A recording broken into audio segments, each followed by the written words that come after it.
System. From Iron Man, the counteroffensive begins. This video is purely for entertainment and does not infringe on copyrights or laws. The rights to the novel and image belong to the original author. We do not claim ownership.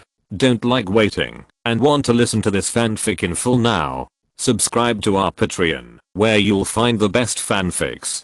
Chapter 126. Everything is ready. Luo Wen looked at the black mass in front of him. He had never seen antimatter before. This was the first time in his life. Moreover, the converter had thoughtfully packed the antimatter with a vacuum energy confinement device. Boss, I don't have any robots to use. Please help me deliver the fuel to the energy center on the 26th floor. There will be a mechanical arm there to take over the rest of the work. Is it because ordinary nanorobots will be disturbed by this confinement container? Luo Wen quickly thought of the key, otherwise Xingqian would not have asked him to do it for him. Oh, right. Bang. Luo Wen took out the mark suit that had been gathering dust from the storage space. Xingqian, see if you can still control this mecha. By the way, help me optimize the structure. Can you try to use nanorobots to make me a new set of nanosuits? Beep. Click. Click. The suitcase was opened, and the parts were assembled quickly.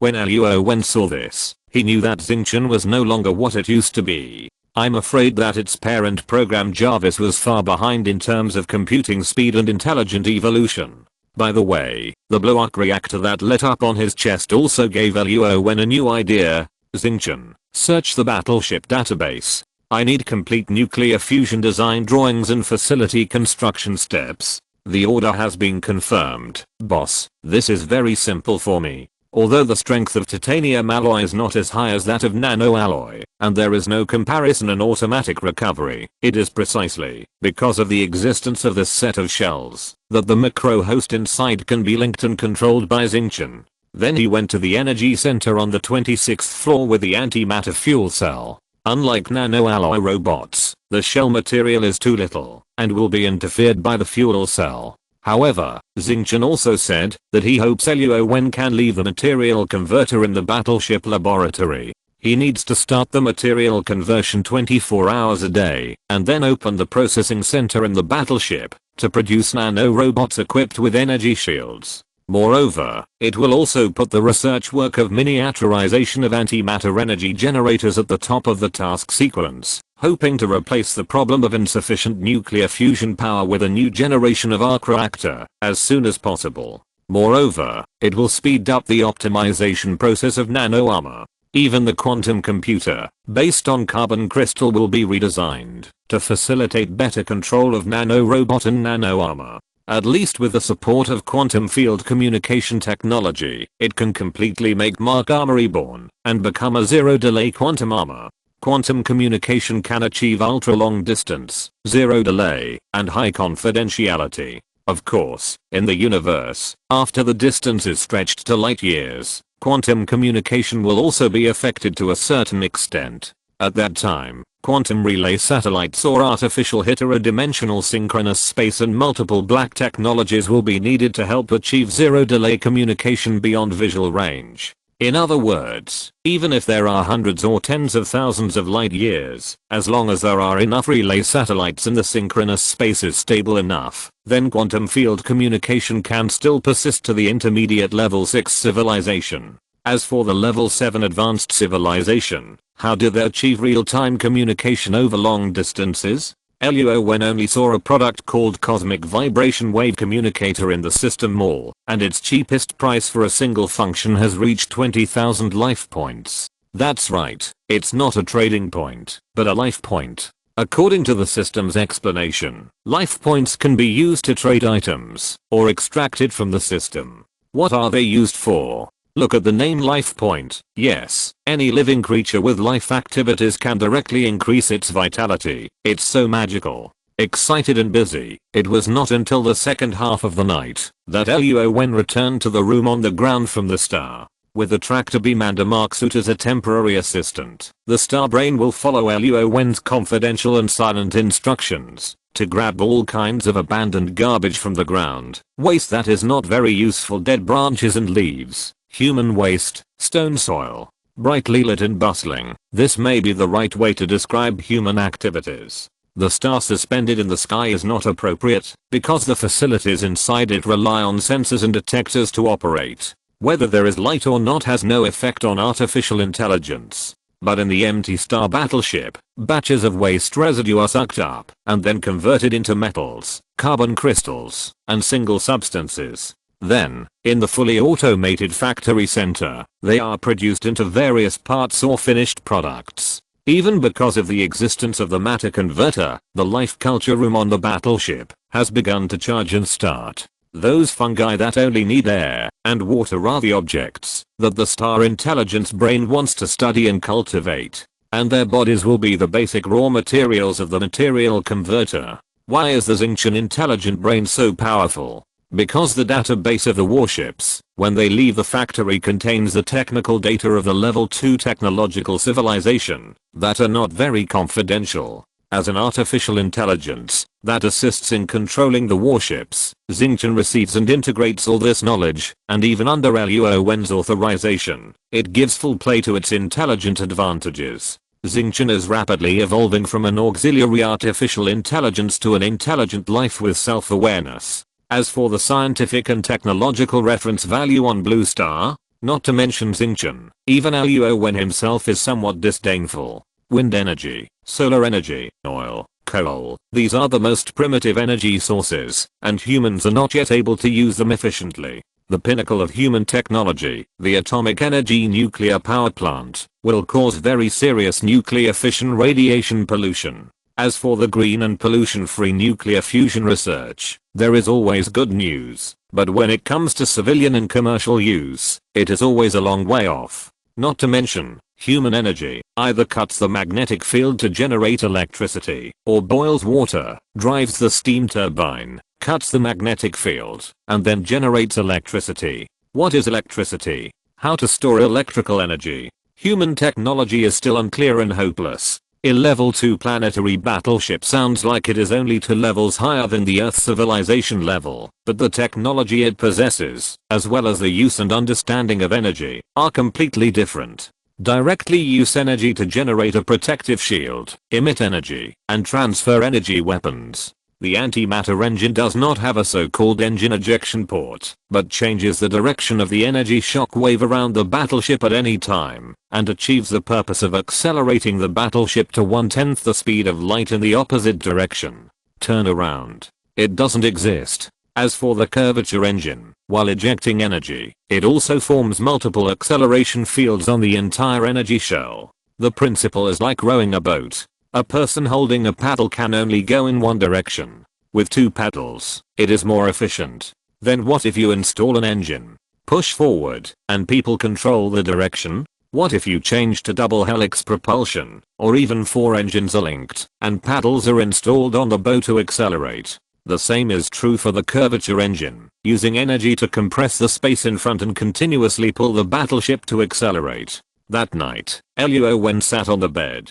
It took him a long time to slowly adjust his excitement and enter the state of meditation practice. The star above his head was making all kinds of necessary preparations for the captain's dream of setting sail to explore the universe. The nanorocket warehouse was gradually filled up, and various raw materials were piled up higher and higher. The Mark suit numbered 00001 had been rebuilt and replaced with a new Type 1 reactor. The body was constructed by nanorobots, and the central processor was replaced with carbon crystal materials with faster calculations and more advanced sensors. The built-in communication module was also changed to a quantum communicator. When he stood up from the exit of the assembly line and moved his hands and feet, it only took 3 seconds. Moreover, the modular and nano design can basically be stored in the integrated reactor.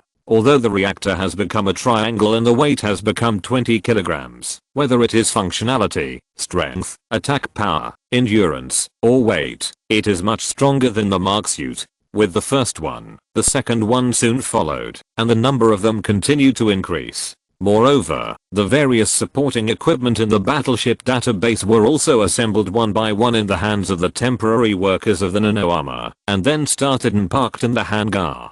With the progress of the biological culture room, the biological factory began to produce products, fungi, insects, fast-growing plants, and the air extractor, which was running at full power, produced oxygen and water to get rid of the battleship's intake of ground resources. Chapter 127, Drifting Thoughts. Is water rare? Are metals, minerals, and soils very unusual? Are plants and life only found on Blue Star, and are they unique in the universe? Luo Wen used to think about these questions, even if they had nothing to do with his life. After all, he was just a wage earner, the lowest level. These lofty questions should be asked by scientists and scholars. However, Luo Wen was bound by the system, and commented from the perspective of a rookie who had already passed the novice period. What humans think of as advanced animals and Blue Star as the only planet with life are just temporary conclusions due to the slow progress of civilization and limited technology.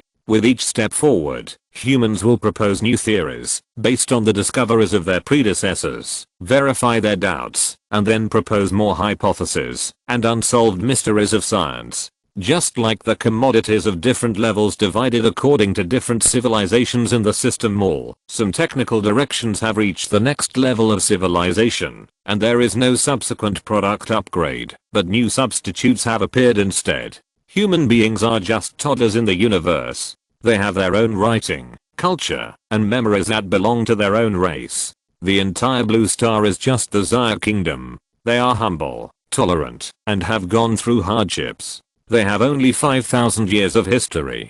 There are many countries in the entire Blue Star, with a population of billions. They have different skin, race, and beliefs. Only the main ethnic group of the Xia Kingdom is a firm materialist. They only believe in themselves, relying on their hands and feet, beliefs, and a tenacious spirit of man conquers nature to forge ahead. Those upstarts without history, the so-called hegemons of the times, and those primitives who have just transitioned directly from a fishing and hunting society to a modern society, Xia will eventually leave them far behind and look down on them in the galaxy. Or one day, will it also accept them into its own civilization? And even if Xiago has the potential to enter the Sea of Stars, in the vast universe, a race civilization, that can be promoted to level 1 civilization, and realize the separation of the entire race from the mother star is only at the bottom of the strict laws of the universe, slightly stronger than a civilization without levels. There are 9 levels of classification, and every 3 levels is a big watershed, which will also determine the status of one's own civilization: low civilization, medium civilization,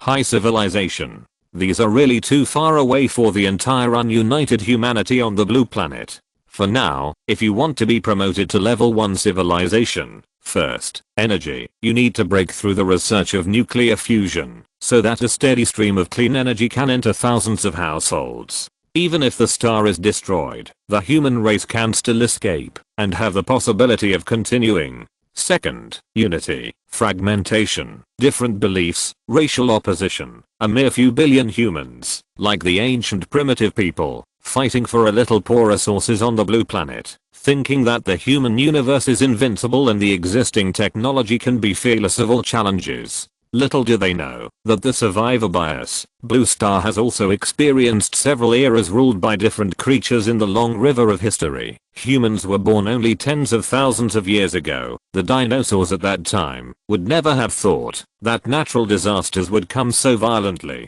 And how much stronger can humans who have created technological civilization be compared with dinosaurs? Earthquakes, forest fires, greenhouse effects, floods, crop yield reductions. Just these small disasters on the surface of Blue Star are a huge challenge for humans. What if there is a meteorite falling from the sky, or an invasion of civilizations above level 0? Blue Star's advanced journey of civilization may not even begin, and it will be aborted halfway. Luo Wen woke up from the state of entering meditation in the morning, feeling the spiritual power full of his body, and the powerful hidden power in his body. Not only did he not feel any excitement, but he was inexplicably panic.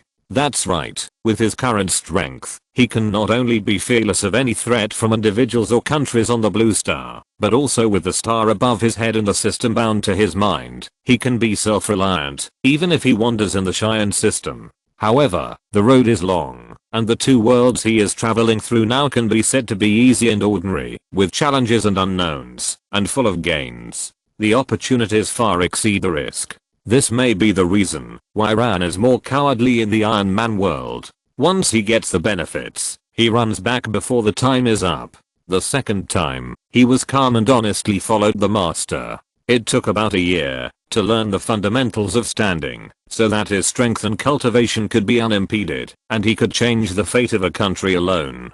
But what about the future? Will his good luck continue like this? He thought he was rich and willful, but yesterday, anyone would scold and blame him for his unintentional behavior. Luo Wen did not feel resentful or hold a grudge. He was just reflecting on whether he had taken things for granted. Compared with his own future, his family's future, and even the country's future, the existence of the system and his sudden selection, did he need to bear more and greater responsibilities? Luo Wen was a little flustered and confused, and his initially stable golden pill realm also accelerated its rotation speed at this time. A single move affects the whole body. A young man, the confusion of time and space, the fierce collision of reality and ideas. Luo Wen, is he going to be invaded by the inner demon? Oh, time will not stagnate because of Luo Wednesdays. That is the great power of the system. The sunlight outside the window shone into the room, and the crowing rooster was even more excited. Luo Wen always gets up early and goes to exercise. This is a habit he has developed recently. The villagers have also adapted to it. Every morning, there will be a slender and agile figure running past their house and greeting them kindly and gently. But today, Luo Wen sat on the bed until 7 o'clock with a tangled expression on his face, as if he was not going to get out of bed. Hey, Luo, why didn't Wenzi open the door today? Ren Gixiang and Luo Deke, who were busy in the vegetable fields early in the morning, dug 2 vegetable plots and planted vegetable seeds. Seeing that the time was almost up, they put down their tools and prepared to go to the new house for breakfast. Recently, Luo Wen has always been the one preparing, and he also asked his parents to have dinner with him. Luo Deke and Ren Gixiang, although they rejected Luo Wen on the issue of moving, nodded in agreement on this point. The two walked to the door of the new house, but the door, which was always open, was not opened this morning. No way. Could it be that Wenzi didn't come back last night and went out to spend the night with Zhao Qiu? Luo Deke was more open-minded than Ren Gixiang. He didn't think that Luo Wen might be in any danger. Hey, that's a good thing. Maybe I can hold my grandson soon, haha. Ren Gixiang's puzzled expression was instantly replaced by beautiful expectations. While chatting with Luo Deke about the future marriage of Luo Wen and Luo Wu, Ren Gixiang looked for the key from Luo Deke. They always habitually forgot the face recognition installed on the door. What's more, the new house has only been built for a short time, and they have not opened the door many times by themselves. There is no way. The speed at which the elderly accept new things is certainly not as fast as children and young people. Chapter 128 The Good Years. Luo Wen exhaled a big breath, got up from the bed, and stood on the floor. He was used to taking off his clothes when he went to bed, and the same was true for meditation. He took out a black long-sleeved shirt from the closet, changed into jeans, and walked out of the room barefoot. The slippers at the door were still there, neatly arranged, just like when Luo Wen put them there last night. There was a click of the door opening downstairs, and it was Luo Wen's parents who walked in with a happy look on their faces. Haha, Luo, how nice it would be if Wenzi and Wuzi could get married on the same day. How lively it would be, and how much trouble would it save? Hey, that's not right. Gixiang, the kitchen has been cleaned up. Wenzi is at home. Ren Gixiang also woke up from her beautiful imagination. That's right, Luo Wen's slippers were not in the shoe cabinet at the door, but the shoes he took off were still there. Luo Wen just had something in his mind, and all kinds of things and thoughts happened to come together, so his consciousness forgot the time. Going into the devil? How is it possible? But it was already late, and his parents were back from work, so his morning class would have to be postponed today. Dad, Mom, I'm sorry, I slept late yesterday and didn't have time to make breakfast today. Ta-ta. Along with the sound of gentle footsteps on the stairs, Luo Wen's words also reached the ears of the two puzzled people. You're at home. I thought you. It's nothing. Your dad and I are not incompetent. Just cook some noodles. Luo, go quickly. Ren Gixiang looked at her son walking down the stairs. His face seemed a little abnormal, but he was still full of energy and vigor. She didn't think much about it and went to the kitchen to make breakfast. After telling Luod, turned around and approached Luo Wen with a mysterious smile on her face. Wenzi, mom wants to ask you something. You have to answer me truthfully. This expression, this smile. Luo Wen seemed to have a premonition of what his mother wanted to ask. With a helpless look on his face, Luo Wen walked towards the shoe cabinet, ready to put on socks and shoes. The public areas of the house are basically marble, and only the rooms are paved with solid wood floors. So he usually wears shoes at home. Unless he wants to go swimming in the swimming pool, he will change into flip-flops. And Ren Gixiang followed Luo Wen closely, as if no matter where he went, she had to ask this question clearly today. Wenzi, do you have any thoughts about Xiao who came yesterday? Ren Gixiang and Qiu talked a lot, and they got along very well, which can be seen from the way they addressed each other. Mom, she and I are just ordinary friends. Luo Wu and Zhang Yu are confirmed boyfriend and girlfriend. When they will get married, you should worry about this. I know my own business. Luo Wen didn't like to discuss this with others, but the one asking the question was his mother. In addition to finding ways to avoid and whispering, he couldn't just ignore it. Hey, Kit, can't I just ask you? Okay, I won't ask you anymore. Just take care of yourself. Humph. Seeing the seriousness on Luo Wen's face, Ren Gixiang also snorted and walked into the kitchen with a bad face. She really didn't know the personalities of her two sons too well. The eldest son was easygoing and steady, but once he made a decision, or didn't want to say something, he wouldn't say it, no matter how you asked. The second son was just the opposite. He seemed to have his own opinions and ideas, but he was clumsy, and he would only hesitate, and couldn't make up his mind when faced with big things. Instead, he was more like when he was a child, without any change. Well, the eldest son was the same. The older he got, the more stubborn he was. He must have inherited it from his father. After breakfast, Luo Wen started morning exercises in the backyard. What does it have to do with him that it's not suitable to exercise after a meal? Luo and Ren Gixiang did not say that they wanted to stop and rest. They picked up 2 small buckets and went to water the vegetable garden. As for Luo Wen's instructions to come back and rest when the sun was high, they also agreed casually, fearing that they would forget it as soon as they turned around. They were reluctant to go home and rest without completing their scheduled tasks. Whoosh, whoosh, whoosh. The air turbulence, the shadows of fists and whips, were already blurred.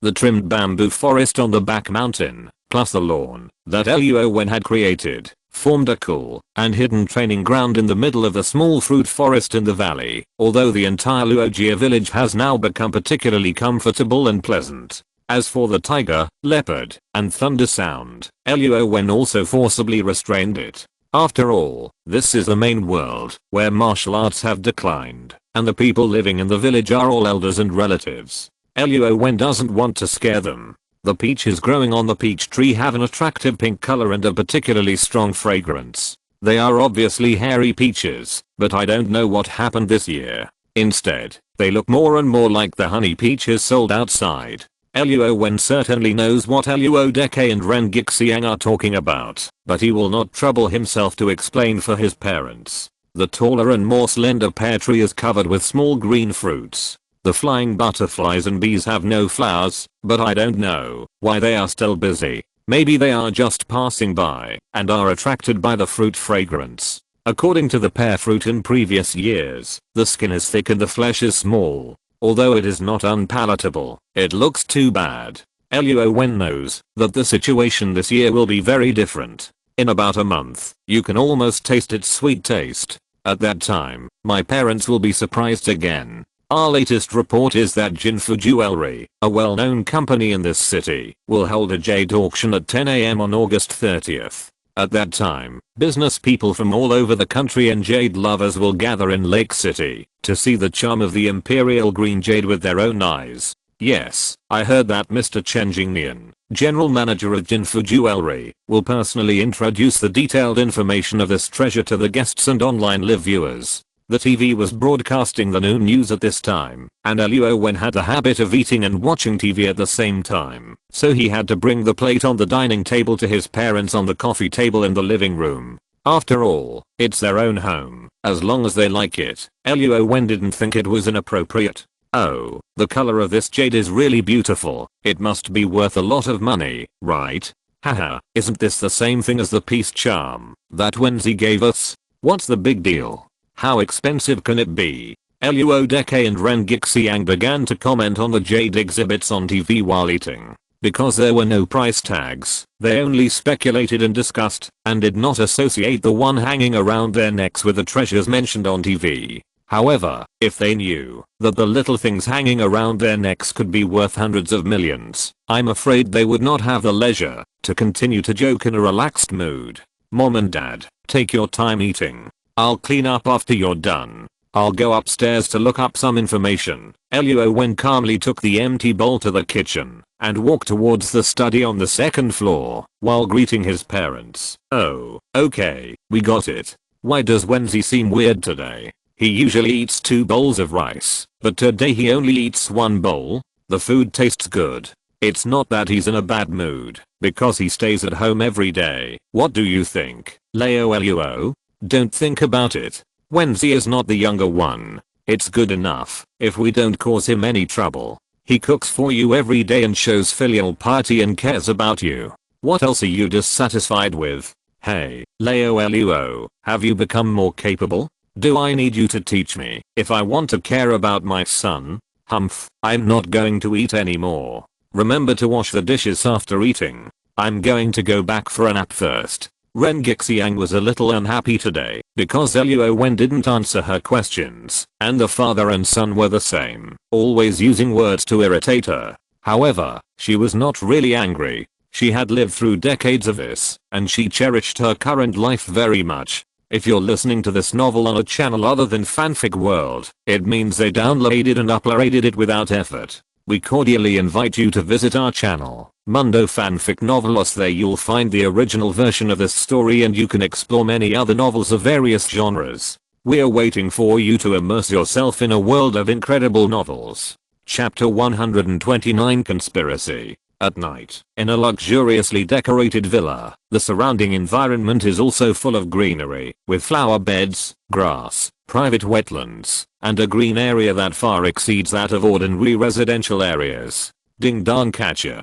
Is my eldest brother at home? A middle-aged man with a wealthy appearance, should be in his 40s. Although he looks very healthy, his half-bald hair makes him look older. The woman who opened the door was only in her early 30s. She was dressed very simply, without any makeup or good temperament. Oh, second brother, the boss is in the study on the second floor. He said you can go up directly when you come. The woman did not look very old, and her appearance and figure were also very ordinary. She was the nanny of the owner of the villa, not the hostess. The fat middle-aged man nodded, glanced behind him warily, and then walked in. As for the slippers in the nana's hand, she could only put them back helplessly. The middle-aged man was the brother of the owner of the house. How could she, a nanny, make demands on him? Knock knock, come in. The decoration inside the house is as luxurious as the entire villa, with a complete set of mahogany furniture and bookcases. There is no big thing like a computer on the desk, but instead there is an Apple mobile phone and neatly arranged 4 treasures of the study.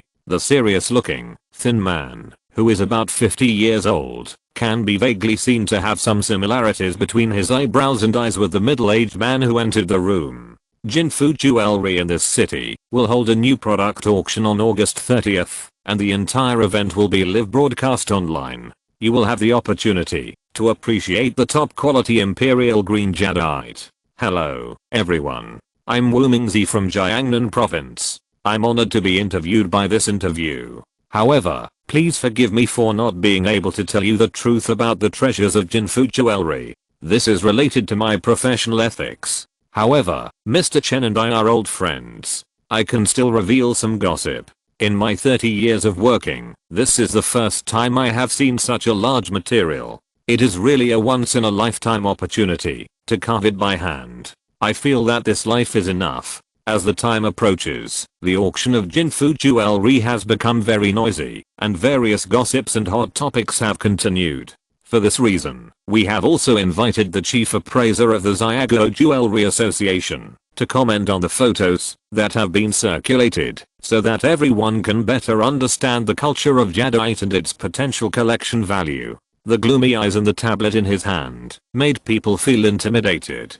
However, after closing the door, the middle-aged man walked to the chair beside and poured himself a cup of warm tea.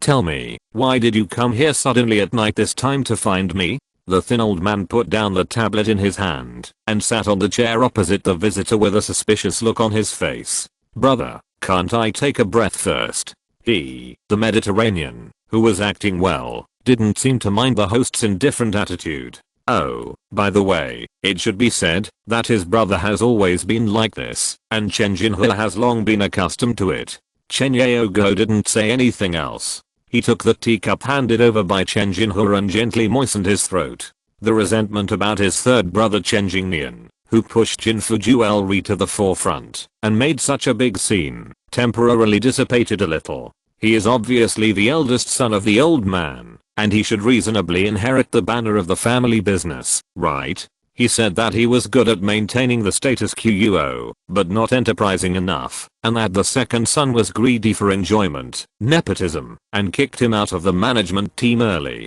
In Chen Yaogo's heart, he was filled with deep resentment towards his confused and dim-sighted father. The more extraordinary the youngest son Chen Jingnian was, the more remarkable his achievements were. Chen Yaogo felt a little bit for Jinfu jewelry. No, from the day he was rejected by the old man, he no longer had any good feelings towards his own company after Chen Jingnian took over Jinfu jewelry. He hated the old man, hated the youngest son, hated everyone. Why did he have to go home to retire when he was just 50 years old? Why should such a huge family business be handed over to the youngest son instead of him? Chen Yaogo. Huh, brother, I heard about our company, so I came back from Southeast Asia. I'm tired of the women and scenery there. He laughed so hard that his fat face shook. The lustful look in his eyes made the traditional Chen Yaogo a little unhappy. The second son was uneducated and had nothing to do except eating, drinking,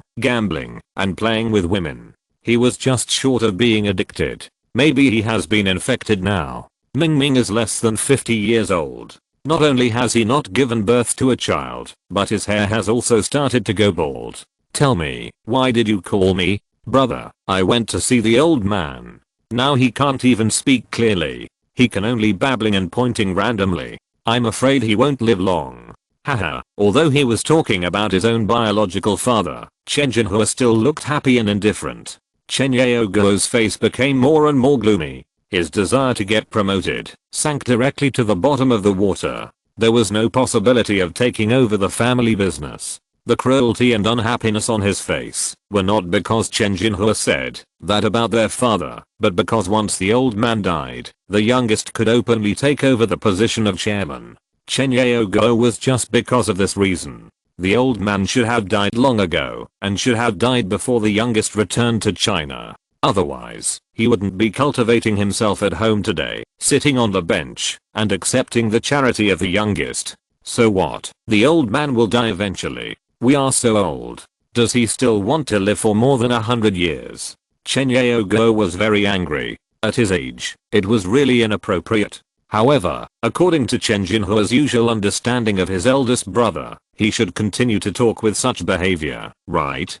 Otherwise, those gambling debts owed, those guys who eat people without spitting bones, will not let him go easily. When the old man is gone, the youngest will take over the entire company, and we have to rely on the youngest to continue driving luxury cars and living in luxury houses. But what if the youngest is gone? Just relying on that little girl Ziyan, she can't keep the youngest's position as general manager. Chen Jinhua's sinister words made Chen Yaogo's eyes widen instantly, and in his heart, he was uncontrollably excited and fiery. Yes, if the youngest is gone, the old man will have no other candidates now. What's more, he can't hold on any longer. How can he have the ability to stand up and redetermine the next successor? You want to? Hey, don't, it's me who wants to. You've heard this. Why are you still pretending to be a serious person? You are the boss. The company should be yours. I'm just fighting for you. Some things can't be said like this. Some things can't be thought of so simply. Tell me, what do you want? Chen Yaogo was not afraid of what Chen Jinhe would dare to do to him, because even a fool would know that if a company changes hands one after another, especially after it involves a dead person, I'm afraid the public security organs will not sit idly by. What's more, he has the handle on the second brother, who has no ambitions, and all he wants is money.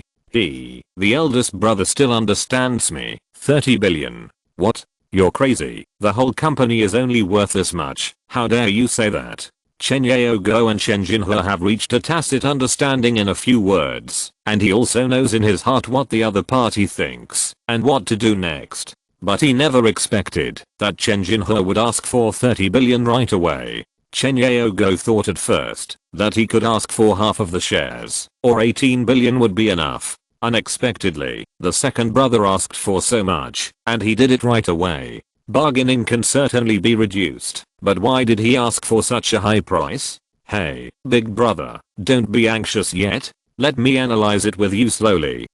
Speak. Didn't the youngest brother get a piece of top quality material? Do you have someone else in the company? Don't worry about it. I heard that the youngest brother only paid 5% of the advance payment, and the remaining 95% has not been paid yet. At this point, Chen Yaogo knew what the second brother was thinking. But after all, the contract has been signed, and Jinfu Jewelry has always been honest and trustworthy. What Chen Yaogo wants is power. Of course it can't be just an empty title of chairman. If his reputation is ruined, will he still be able to do business in the future? Hey, you don't understand. The one who signed the contract was Chen Jingnian. What does it have to do with us two brothers?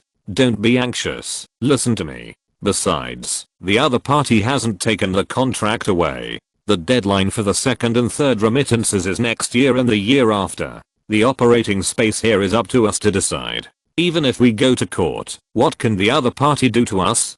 Dang. Chen Jinhe obviously knew more about him than Chen Yaogo, and the flush on his face and the pounding heart turned into a bright look at this time, full of a strong desire for power. Okay, 30 billion is 30 billion, but you are responsible for finding someone. This can only happen once, not twice. Otherwise, neither of us can escape, and we will both be shot.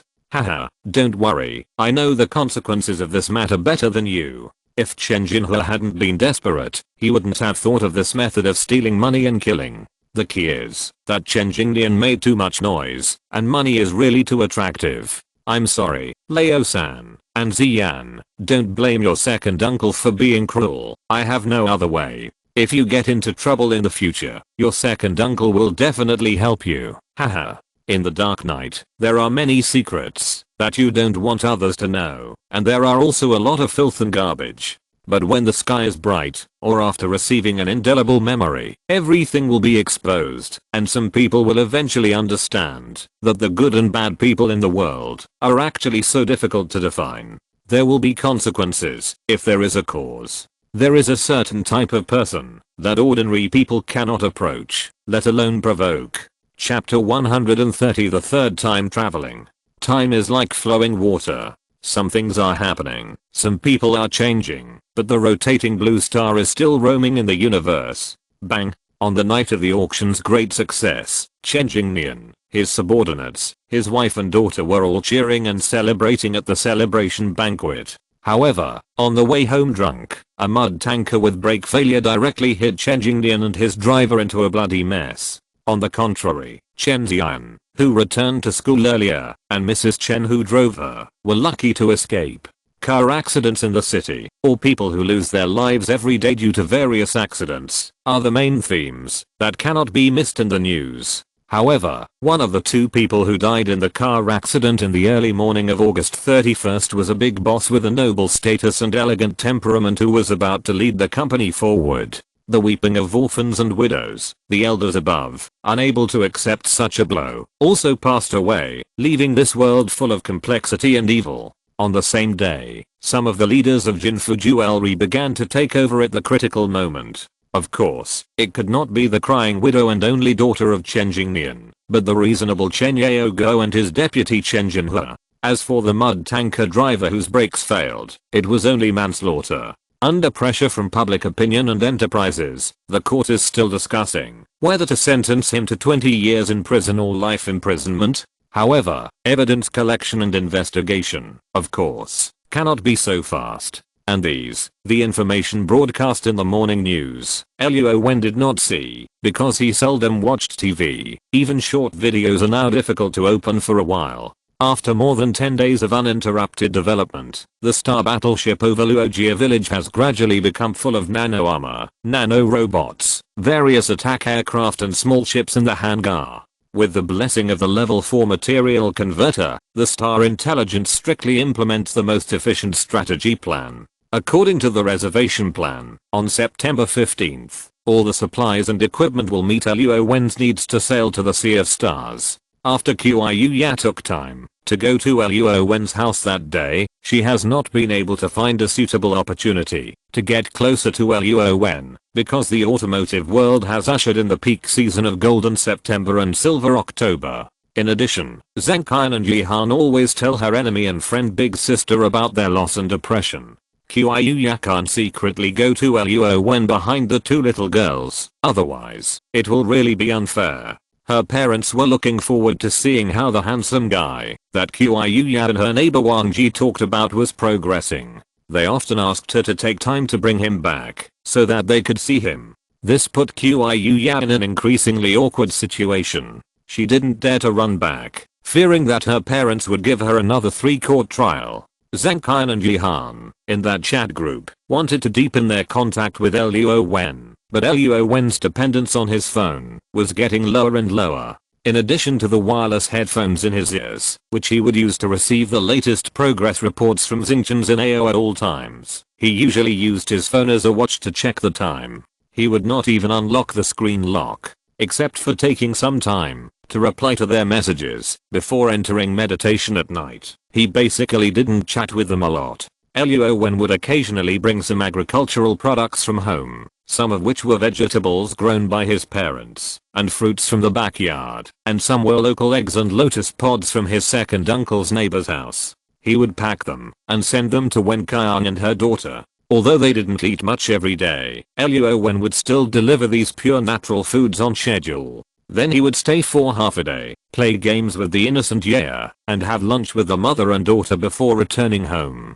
After relaxing, he usually stayed at home and shut himself up in the study. Luo Wen was actually very busy. He meditated at night and did morning exercises in the morning. During the day, he was busy collecting information and watching various film and television works, making necessary preparations for his own travel through the world. As for the knowledge on the star, Luo Wen could only force himself to memorize it. Who knows, when he was trapped in another world, he could still find a way to break through the difficulties. At the very least, if he learns more theories of advanced civilizations or skills in the real world, he can better obtain favorable conditions and provide better help for himself in different time and space. It was late at night, and as time was getting closer, Luo Wen was ready to go again. He confirmed his storage space again, including food, water, big yellow croaker, array-based jade card, nano armor, and antimatter fuel cell. Although the nano armor can guarantee a battery life hundreds of times longer than the previous Mark suit with a single charge, from the original unit of days to the unit of years, Luo Wen has always been used to being prepared, not to mention that he could no longer fit in the level 4 material converter, so of course he would make all kinds of preparations to the limit. After confirming everything was correct, Luo Wen turned off the quantum computer in the study and sat on the desk with the light on. Xingqian, turn on the sentinel mode. If anything happens to me, follow the instructions I left and execute the open heaven plan. Luo Wen's tone did not show any hesitation or any unusual meaning, but his heart was desolate and helpless. If he really couldn't come back, the Xingqian battleship would forcibly improve the civilization process of Blue Star as an invader, give enough pressure, and then accidentally intercept and crack technical data until human civilization reaches or even exceeds its own level. It will regain its freedom from an artificial intelligence that obeys Luo Wen to pursue the future it wants and become Ahem, a real intelligent life. As for how to determine if Luo Wen can't come back, that is, the time rules return to normal, countdown 30 days, and then the open heaven plan will be automatically executed. The command has been confirmed. The authority priority has been changed. Boss, I wish you a safe journey. Across the roof, there is still more than 1000 meters of air. The quantum computer at the core of the star is the main body with a size of more than 1000 meters, where the star intelligence parasitizes. At this time, the faint blue light turned into a yellow warning light. Between the flashes, the combat command room on the bridge also showed a huge countdown number on the full system projection.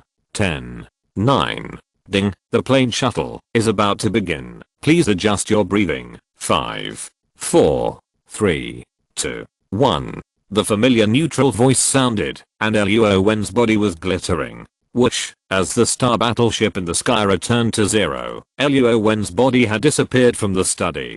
In the parallel film and television world, the Tang Dynasty, an archaeological team member who traveled through time and space, and a young man sent by the system. It seems that from here on, a certain adapted film or TV work has had another intruder. What kind of unknown changes will happen? The dazed and unconscious young man does not know, and Luo Wen, who appeared in the yellow sand with a calm face, also needs time to look for people and correspond to his memory to see if he can find the answer. Chapter 131, Yun Buki. Ding, this mission has no requirements, and the time limit is 3 years.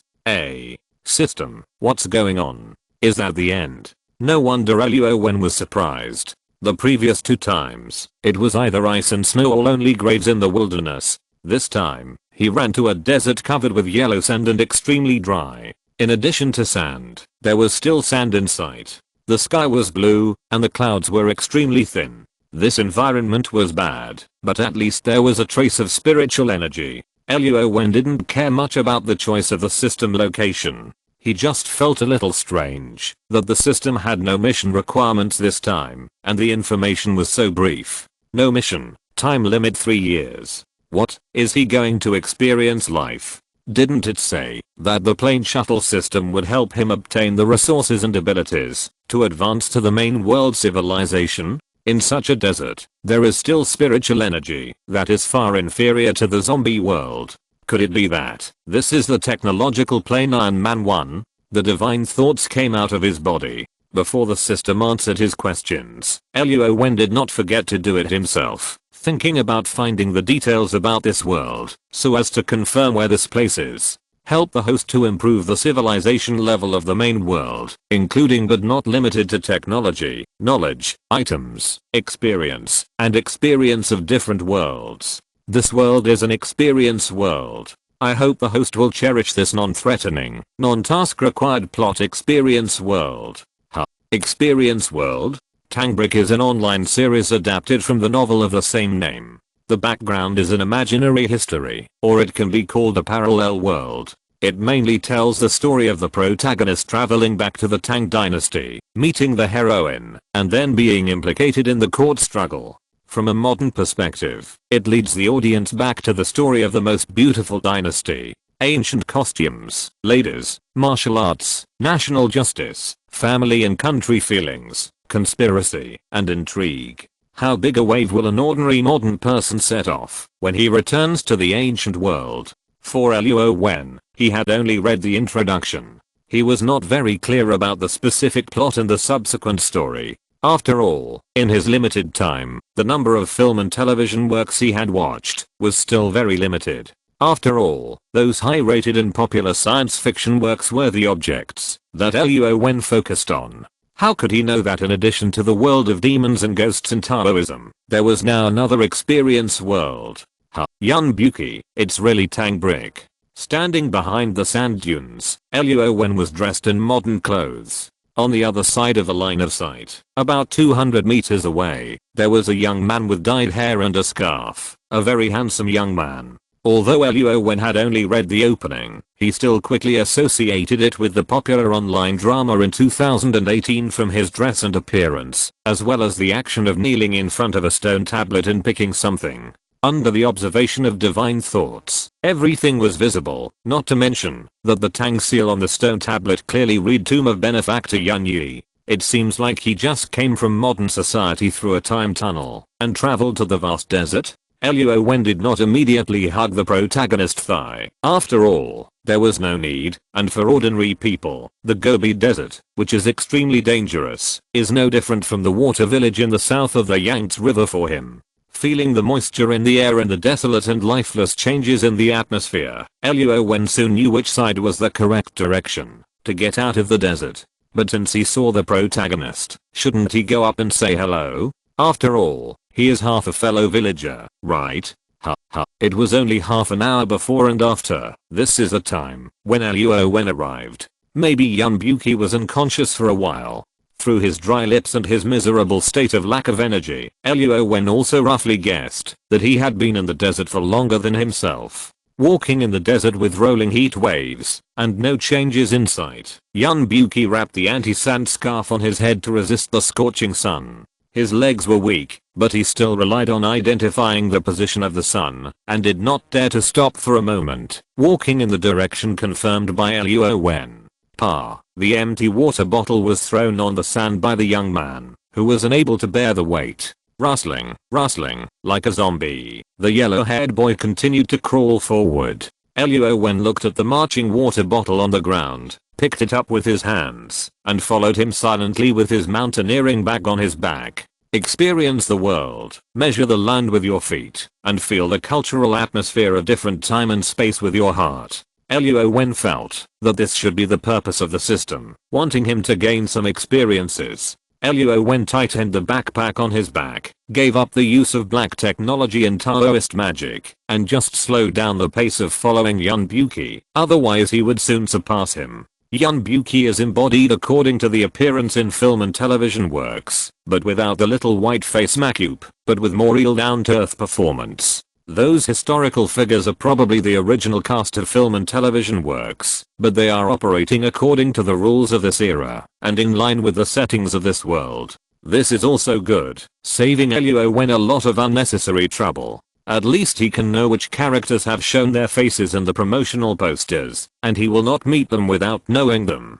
Luo Wen thought about all kinds of possibilities in his mind, and adjusted his mentality so that he could forget the memory of the main world and experience the real feeling of this world as a seeker. The sun is like poison, the heat wave is like fire, and two slender footprints are left in the rolling yellow sand, but one in front and one behind. But there is a very difference. The messy and different depths in the front, and there are traces of procrastination and squatting from time to time, while the one behind is a shallow layer, with the same interval between the front and the back. Time passed very slowly for Luo Wen. Not only was there no dust on his smooth and white cheeks, there was not even a drop of sweat. With a smile on his face, he was still relaxed and carefree while carrying a large backpack weighing dozens of kilograms. Time passed very quickly for Yun Buki, who was isolated and had run out of ammunition and food. The sun was setting in the west, and his strength was exhausted. However, after walking through one sand dune after another, there was still no one living there. The increasingly dense sea buckthorn and the low dry trees made him continue to persevere and believe that the hope of life was waving to him not far ahead. Hey, I'm saved. Water. The stumbling yellow-haired boy, wrapped in a turban, continued to squeeze the last of his body's potential and ran under the caked sand. Haha, it seems that this is the beginning of the plot that I saw last. Let me see how real this world is. Smiling and talking to himself, Luo Wen took out a straw hat and covered his short hair. However, he didn't bring his ancient costume with him, so he continued to wear it. Black round neck t-shirt, black trousers, and a pair of stab-proof and wear-resistant black hiking boots. He originally brought a coat, but the timing was wrong, so Luo Wen put it in his backpack. Luo Wen's first and second plane trips were both late at night. He was probably scared. Unexpectedly, this time he was tricked by the system again and was sent directly into the scorching desert. However, Luo Wen is no longer the same as before. His body is no longer susceptible to cold and heat. These preparations are just more of a psychological comfort. Besides, now it is used to conceal his identity, which can be regarded as making the best use of it. Bang! Yun Buki had already sprinted 100 meters and ran into the inn under the slope.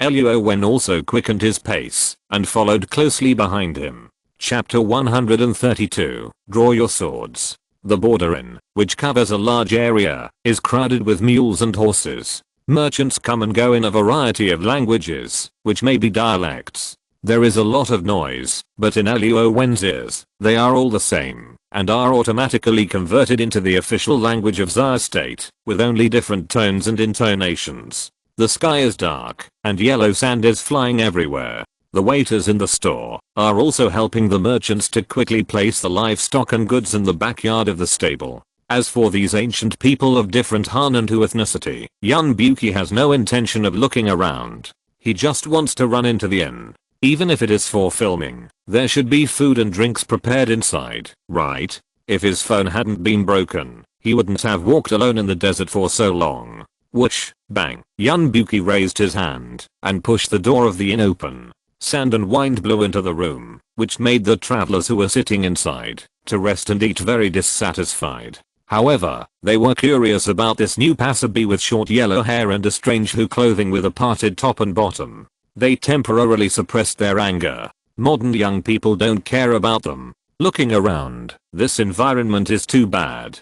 No matter how difficult the filming conditions of the crew are, the camp forest is so shabby. How can people live here? Alas. Puff. The pottery bowls on the table and the food on the wooden table instantly made his eyes light up with hunger. A kick caused a burst of dust. There was no clean and tidy furnishings in the room. Even those actors in ancient costumes who were filming were covered with dust. Gurgle, gurgle, creak, creak, abab. Picking up the ceramic bowl on the table, which contained the clean water that the store had just poured on the table, Yun Buki drank it in a rush, put down the ceramic bowl, and reached out to grab the mutton on the table. As a result, as soon as he took a sip, it was bitter, rough, and difficult to swallow. He spit it on the ground again. Don't worry, I will pay for it later. The bill is all mine, mine.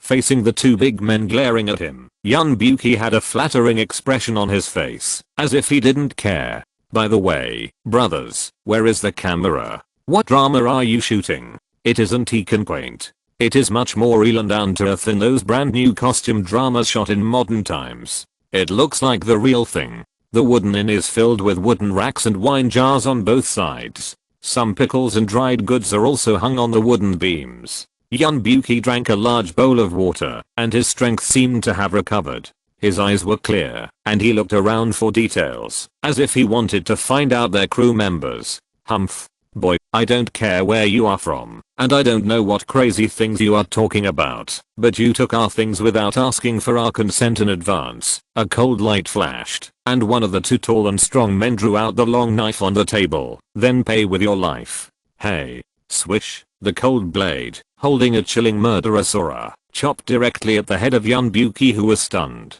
Swish. Two swordsmen. Yes, like swordsmen who travel around the world, or even more like traveling merchants. The murderous aura on their bodies also seemed to have seen blood and killed people. The blade was as sharp as lightning, and it was about to chop Yun Buki's head in half. Suddenly, a thin figure in a black gown, black cloth boots, and a black gauze hat appeared in the corridor on the second floor. He was very petite, especially in the inn full of tall men. Although his appearance could not be seen clearly, it could be guessed that he must be from the Jiangnan water town. With a wine bowl in his left hand, he blocked the swordsman's powerful attack and saved Yun Buki's life. With a sheathed longsword in his right hand, he walked down the stairs slowly. It's fine that you two have been sneaking around here, but now you want to kill innocent people without a word. I can't just ignore it. Cold, yet revealing a special tender charm, Yun Buki sat on the ground, looking at his lifesaver. He always felt that there was something wrong with him. Wow. A big fight was obviously unavoidable. The other guests who were resting hurriedly withdrew, either hiding in a corner or returning to their rooms on the second floor through another staircase. The venue was cleared, and the fat shopkeeper, who looked terrified, also shrank his head and hid behind the counter, muttering, "No one should die, no one should die, my store." The swordsman, who was over 6 feet tall, was also strong and muscular, which is 180 centimeters in later generations. The two men looked fierce, and after looking at each other, it was as if they had found the real enemy. They took up their positions and waited for the man in black to come down and fight. The man in black, who hid his head and face, walked from the stairs to the empty hall. Yunbuki seemed to have noticed something suspicious. Could he be a woman? He was 170 centimeters tall and thin, but he was curvy and his legs were straight. The key is that I have watched too much TV. Generally, people who dress like this are either ugly or women. Choke, swish shuadang. Judging from his body shape, the swordsman in black is obviously not at the same level as the two swordsmen. However, facing the two thugs' brazen swordsmanship, he just raised the scabbard and easily took it. This swordsman who is disguised as a man is unexpectedly really good at it. Yunbuki was so stunned that he didn't even remember to get up from the ground and took the opportunity to hide. Growing up in a peaceful era, being dull, stupid, and foolish is obviously a common problem for young people, not to mention being in a battle scene. In the sword play, the black veil of the man in black was blown up, and Yunbuki was sitting on the ground, and just because of the angle, he was stunned for a moment. Why does she look so much like Zio-ran? Speaking of Zio-ran, that is, his ex-girlfriend, it's not that Yunbuki broke up with her, but that Zio-ran died in a car accident. Even after so long, he still can't get out of that past that he blames himself for. Zio-ran, what happened to this hairpin? Yunbuki, immersed in his own world, only wanted to apologize to his girlfriend and express his lovesickness. If it weren't for him, Zio-ran wouldn't have died. Heckrack, Yunbuki's intrusion and the strange sadness in his eyes disturbed the thoughts and attention of the man in black. The swordsman who found the right time still raised his sword and chopped without any so-called Jianghu morality. They were not this man's opponent, so how could they miss such a good opportunity? A head of black hair cascaded down like a waterfall, and the black gauze hat was knocked over by a knife. The black-clothed swordsman, under the body's conditioned reflex, narrowly pulled Yunbuki to avoid the fatal blow. "Hey, Zio, bang, vomit. Get out of the way." The long hair fluttered, making Yunbuki more and more certain that this person was a woman dressed as a man. Zio-ran, who had come back from the dead, snatched the jade hairpin from his hand, kicked Yunbuki away, and at the same time, put up her hair. "Hey-ah." Choke, the black-clothed swordsman, who was almost defeated by the swordsman due to a little carelessness, finally pulled out his long sword. No, it was a single-sided blade. This seemed to be a knife, a straight knife, or a tang knife. Snap, it was not just a knife. The handle was reversed, inserted into the scabbard and tightened. It turned out to be a specially made extended straight knife. Whoosh, whoosh, whoosh. With such a sharp weapon in hand, and leaping, it was like the legendary King Gang. The black-clothed swordsman's momentum soared, and he completely suppressed the two tall and strong thugs. Yunbuki was shocked for a moment, and realized that this female warrior was not Zio-ran, and this was not a movie. However, the heroic gestures of the female warrior made him obsessed. If Zio-ran was really still alive, how great would that be? Chapter 133 First Entry.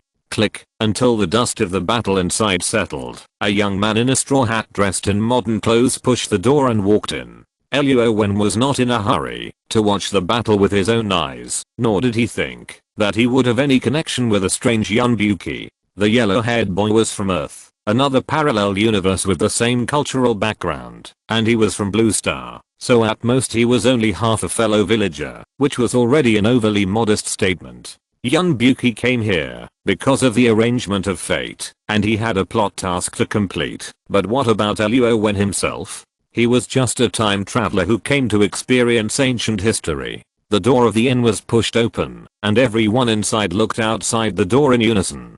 Another strange who people. However, how could there be such a handsome young man in the world, as if he had walked out of a painting? Ta-ta. Yun Buki fell to the ground and fell into a coma, and there was a swordsman in black with a frosty face. Two strong men supported each other and sat on the ground, their eyes full of indignation, and a group of ancient costumed Han merchants around them staring at him with amazement. All of them made Luo Wen feel a sense of time and space confusion and abruptness. Haha, you continue. I'm just here to stay. Shopkeeper, are there any empty rooms? Facing the crowd, he spread his empty palms to indicate that he had no ill intentions. Luo Wen's kettle clanged. Carrying a large backpack, walked past the two injured strong men who fell to the ground, and nodded to the black-clothed woman with wide eyes. It's true that she has a delicate and beautiful celebrity face, and wears an ancient costume. It really gives people a different feeling, and it also reminds Luo Wen of the gentle and lovely Ren Ting. Girls of every era can always give people a different experience and style. Oh, yes, the upper room is 50 yen per night, and the ordinary guest room is 20 yen per night. Which one do you want to choose? The upper room is a single room, and the ordinary guest room is a large bunk bed, where as many people as you want can lie down. A gold coin was placed on the counter. Is that enough? Haha, that's enough, my dear guest. Please follow me to the second floor. I wonder how many days you plan to stay? This gold coin weighed at least 1 or 2 taels. The boss's face was full of smiles, and he personally led Luo Wen to the second floor. Humph, you guys are still not leaving, waiting for another fight? The little face was cold and expressionless, and the two strong men didn't expect that they could still save their lives. They were not as skilled as others, so they had to turn around and support them and leave. Shopkeeper, give this person a room, and I'll pay for it. Pointing at Yun Buki on the ground, the black-clothed swordsman hesitated for a moment, but couldn't bear it, so he went to the shopkeeper and said, hey, okay, I got it. The fat boss with a friendly face nodded and bowed to Luo Wen on this side, and was still responding to the black-clothed guest downstairs on the other side. Waiter, where have you been? Why don't you come out and help the guest upstairs? After seeing the waiter come out, she turned around and went up to the second floor from another staircase. Haha, excuse me, it's strange. We are in this bitter and cold frontier, and the waiters recruited locally are always not as useful as those in big cities. Please come in, my dear guest. The female swordsman seemed to be called Lan. As long as Luo Wen took a look at her, he would not forget the life of this plot character. However, although she was beautiful, Luo Wen was not very interested in her. After all, he had never dealt with her, and his understanding of her was limited to the good deeds in front of him. Let's stay here for the price of gold coins first. If I want to leave one day and the rent is not enough, you can come back to me. Oh, okay, that's fine too, dear guest. Gold and silver during this period were rarely circulated in the market. Common people mostly used copper coins and cloth notes, which were similar to the silver notes of the Ming dynasty. They were widely circulated because they were light. 1 tael of gold could be exchanged for 10 taels of silver, and 1 tael of silver could be exchanged for 1000 copper coins, which is 1 tael of banknotes. The gold coin that Luo Wen took out casually was made according to the weight of a small yellow croaker, that is, 50 grams. There was a whole box of such gold coins in the entire storage space. After all, although yellow croaker sounds good, most people really can't find it. Gold coins are better, and they are accepted in both Eastern and Western cultures. According to the price quoted by the innkeeper, Luo Wen's gold coin can at least offset the rent for half a year. No wonder the shopkeeper came to receive him in person, and he was so respectful and flattering. In the chattering hall downstairs, after a battle of swords and sabers, the shopkeeper and the waiter took away the broken tables and chairs, and replaced them with new ones. In fact, the new ones were limited, mostly some half-worn paint-off things that could be used. On the vast border, the supply replenishment was certainly not like the inn in the city, where everything could be brand new. Even if the store didn't have it, you could buy it at the market at any time. Here, every time they bought a large batch, they would put it aside for use slowly. Of course, the paint was mottled, some were half-worn, and the wind and sand corrosion was serious. As long as it could be used, the merchants had nothing to complain about. Oh my god, you really can't judge a person by his appearance. I didn't expect that the small man who wields a sword could not even do anything to two big men who wield knives, isn't it? It's just that it's better not to get involved in such things. It would be terrible to be implicated for no reason. The medicinal materials we bought from the Kaiyang people this time will definitely be able to be sold at a high price in our Tang dynasty. Then, why don't we go to the best Zuchen Lao together and have a good night of drinking and fun? Very good, very good. Now that the Kaiyang people are fighting with our Tang dynasty, the price of coarse salt along the way has skyrocketed. I didn't expect that 100 stones of coarse salt can be exchanged for so many good things. Next time we come, we must prepare more goods. By the way, why haven't we seen that man today? He is not a foreigner, but why does he have black hair and black eyes? And his dress is very different from us. You know what? Except for his weird dress, he is very handsome. There are few handsome men in our Jiangnan who look like him. The closer to the coast, the lower the price of salt. The further inland you go, and the farther you go from the sea to the northwest desert, the more horrible the price of salt rises. Think about the crude salt sold at 10 coins a bucket in Shangan, which is already 100 coins when sold at the border of the Tang dynasty. If it is shipped abroad and sold to the Kaiyang people, the price can be double or triple. 100 stone of crude salt is a huge reward. Unlike the Shanxi merchants, mules and horses are in groups, with strong capital, and a single transaction can be tens of thousands or hundreds of thousands of taels. These small merchants from Jiangnan gambled their lives, and came to the northwest desert. With few people, it was already very difficult for one person to carry 100 stones of crude salt. Fortunately, after going through dangers, they sold the crude salt, and exchanged it for precious local medicinal materials. Back in the territory of the Tang dynasty, medicinal materials are not as difficult to preserve as salt. They are finally in a good mood, and think about the good life after returning home. Knock knock, sir, your dinner is ready. Can it be brought in now? With a creak, Luo Wen opened the door with a gentle face. Looking at the boss with a friendly face, he always felt that he was not looking at a person, but a walking gold ingot. Give it to me, haha, these meals are priced at 20 coins, and the clothes you asked for are all altered by my wife. The fabrics are also the best in the store. I will charge you 100 coins. The room fee is the room fee, the meal fee is the meal fee, and the clothes can of course be tailored, but they are a little more expensive than those sold in the city. This is not the city, and the boss does not think there is anything wrong with his pricing. Of course, shopkeeper, just deduct it from my room fee. Haha, okay, then sir, enjoy your meal. I won't bother you anymore. The fat shopkeeper took the money and did the work, and his service awareness was also very good. After handing the things to Luo Wen, he turned around and went downstairs to work. The cost of living in this era was not low. The price of rice was about 15 wen per dao, 10 dao equaled 1 shi, and 1 dao equaled 10 liters. 1 liter of rice weighed about 2 jin, which was just enough for a family's daily rations. Goods are cheap, but money is expensive. The unit of measurement was based on wen, that is, copper coins. However, it was much more difficult for ordinary people, especially farmers, to come up with much money than to have enough food. Bartering was the daily life of many ordinary people.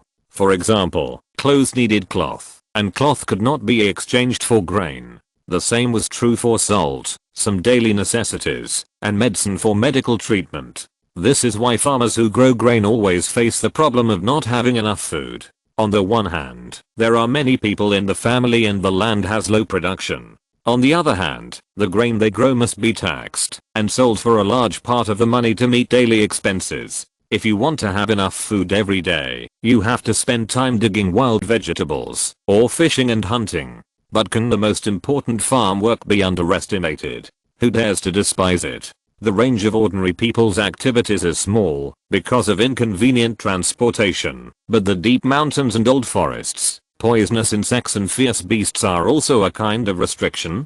People are not full, so can the wild animals and river fish near the village be inexhaustible? Chapter 134. Are you from another world too? The northwest desert was hot and dry during the day, but the night was chilly. Yun Buki was drowsy, devastated, and had a chaotic worldview. Although he was listless, he was young and strong, and had a strong ability to recover. After a night's sleep, he was able to move freely. Gurgle, gurgle, just a day and a night without food. His stomach was already rumbling. Knock, knock, Mr. Yun, are you up? I haven't told anyone my name. How do people outside know that my last name is Yun?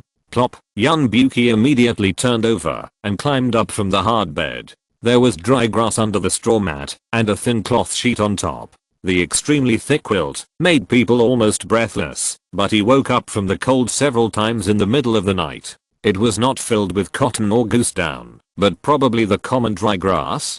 Hey, here I come. Yun Buki didn't think about it anymore and decided to ask someone for details first and then find a way to find the female hero to get his hairpin back. When he walked to the door, it creaked and was pushed open by the fat shopkeeper with a friendly face. Haha, Mr. Yun, it's so great to meet you again. The fat shopkeeper put the linen gown in his hand on the table, as if it was an old acquaintance who hadn't seen each other for many years. At the same time, he looked at Yun Buki with wide eyes and expressed his feelings eagerly, wiping his eyes and tears. He looked so sad. You haven't appeared for all these years. I thought you were dead.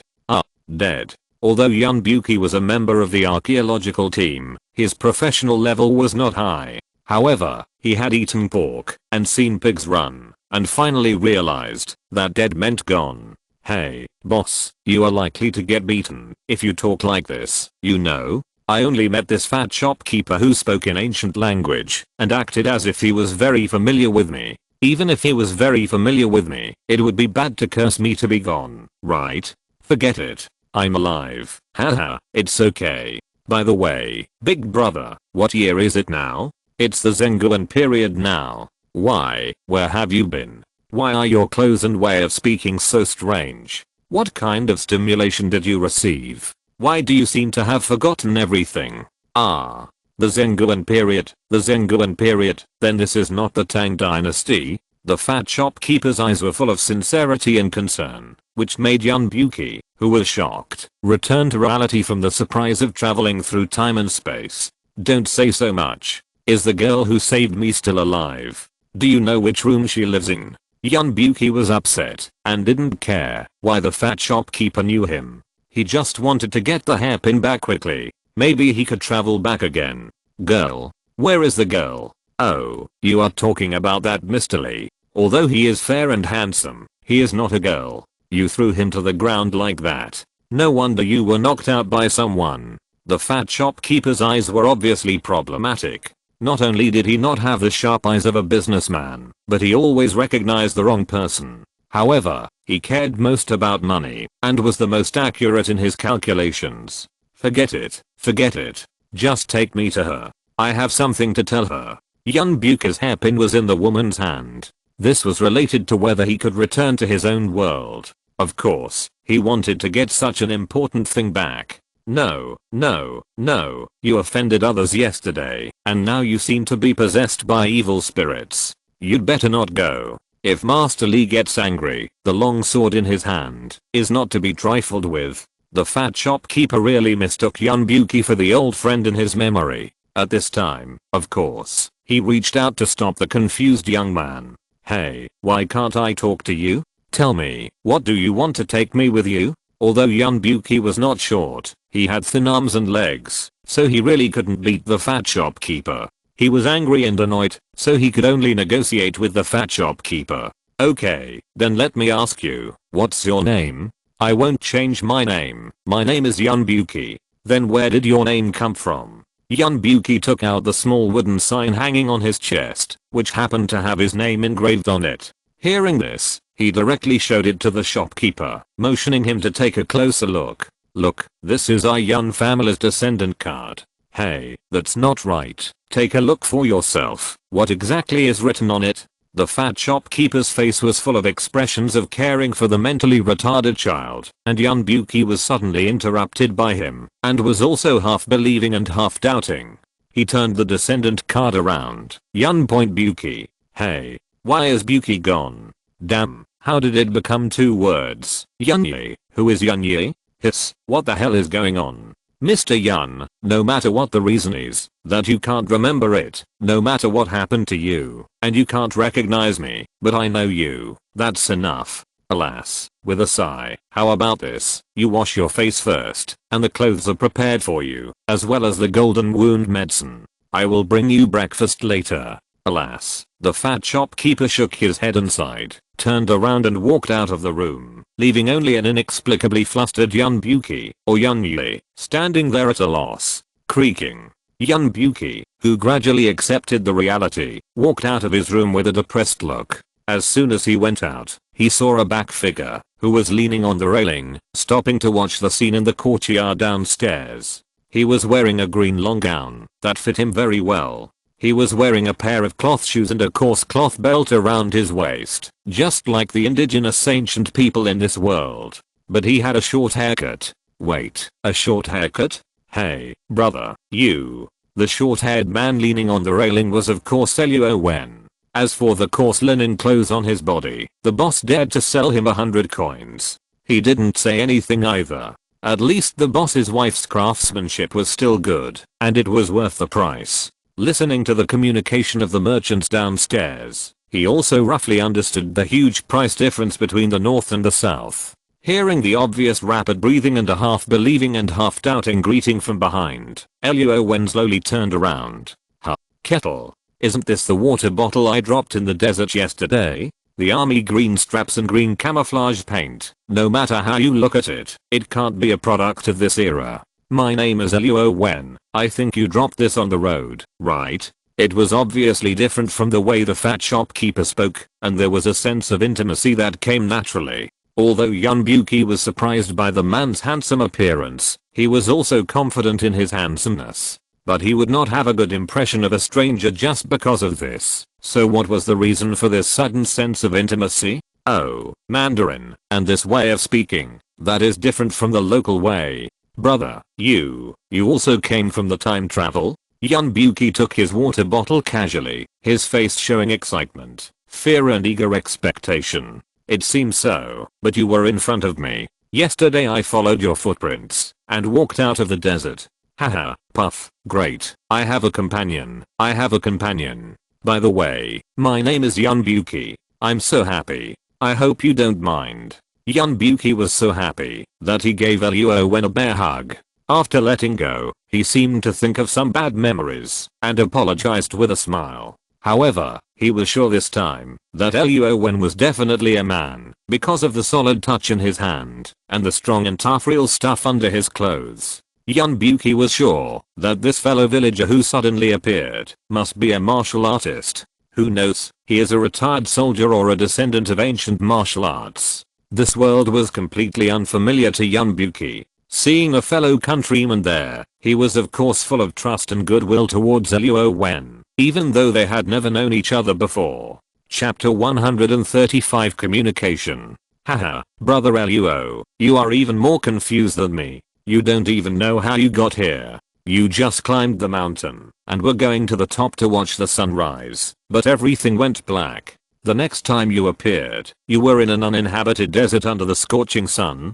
They were in the same boat. Even Yun Buki knew that the hairpin was the key item for traveling through time and space, but this newly recognized brother Luo was completely in the dark and was brought here for no reason. He was much more miserable than me. When Yun Buki looked at Luo Wen again, his eyes were filled with more sympathy. It doesn't matter. Anyway, I was used to being alone in my original time and space. Compared to those mountains and rivers, I even look forward to the different scenery of the same scenery in this time and space.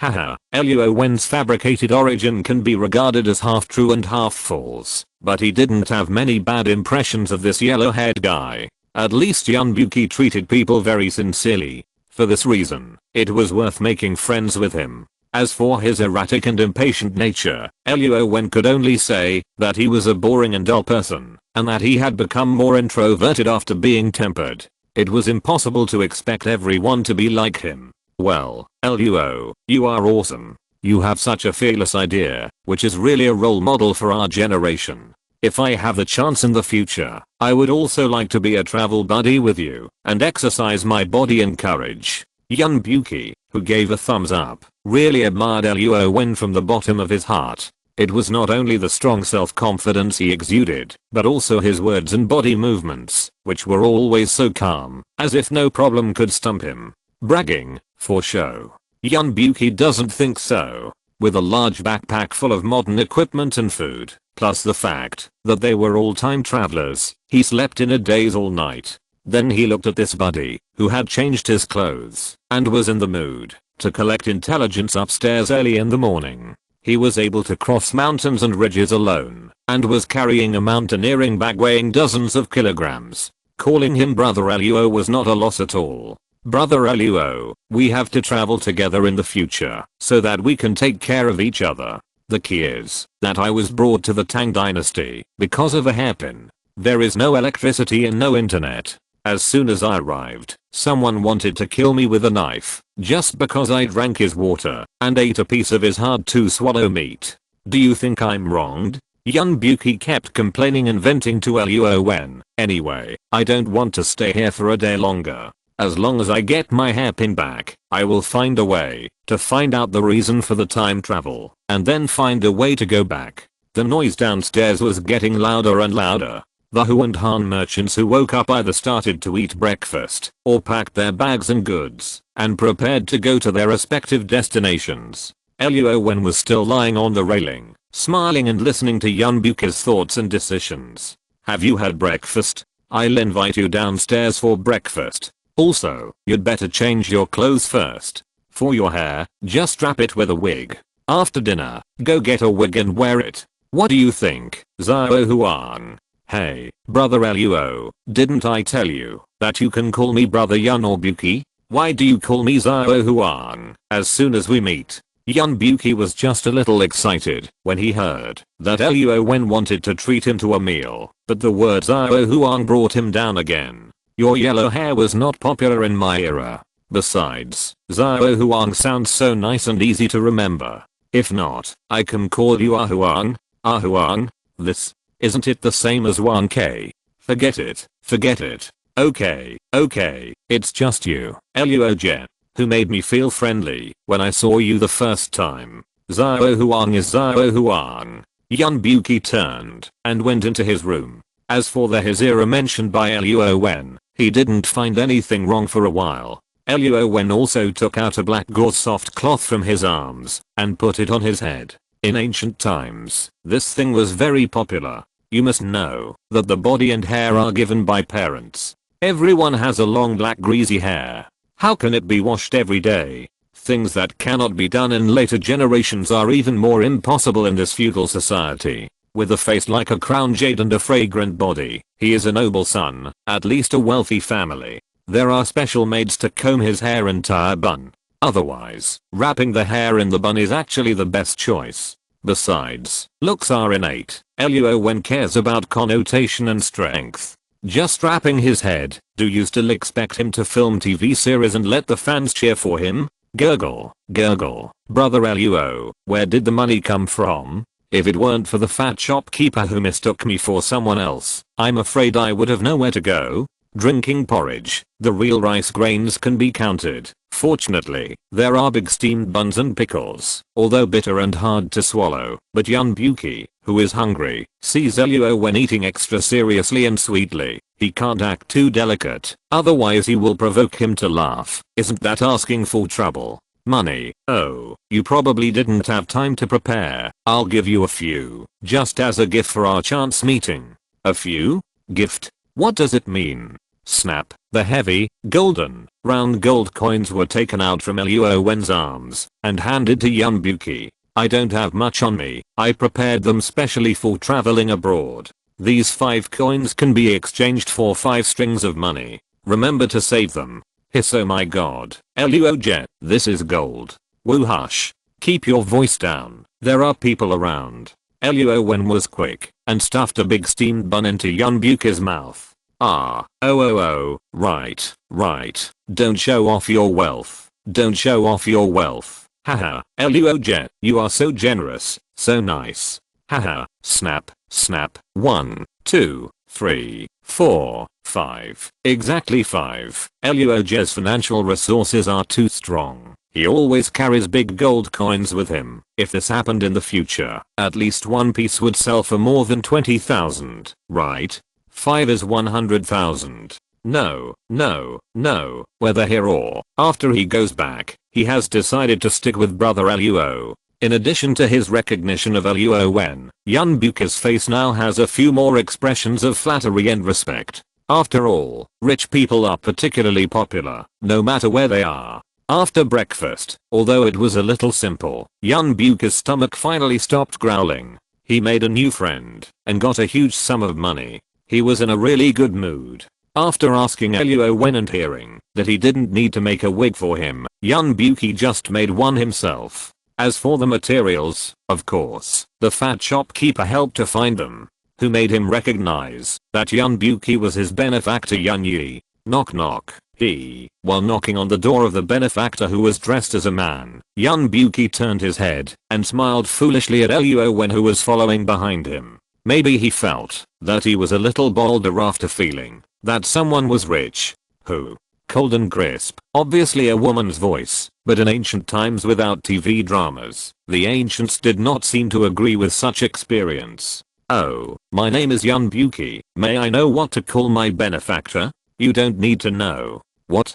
Scratching his head, Yun Buki wanted to turn around and ask Luo Wen for advice, but he had already eaten and taken it, so it was not good to trouble him for everything.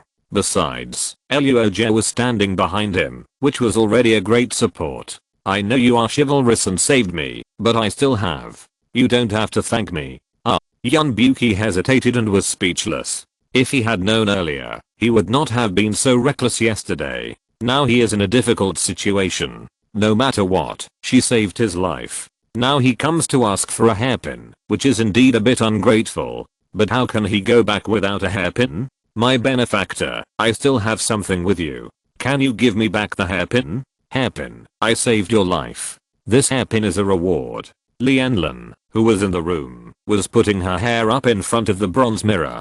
The more she looked at the antique hairpin with beautiful texture, the more she liked it. The more she used it, the more satisfied she was. No, that hairpin was given to me by a very important friend of mine. I can give you money. Can you give it back to me? I'm in a hurry to go somewhere else.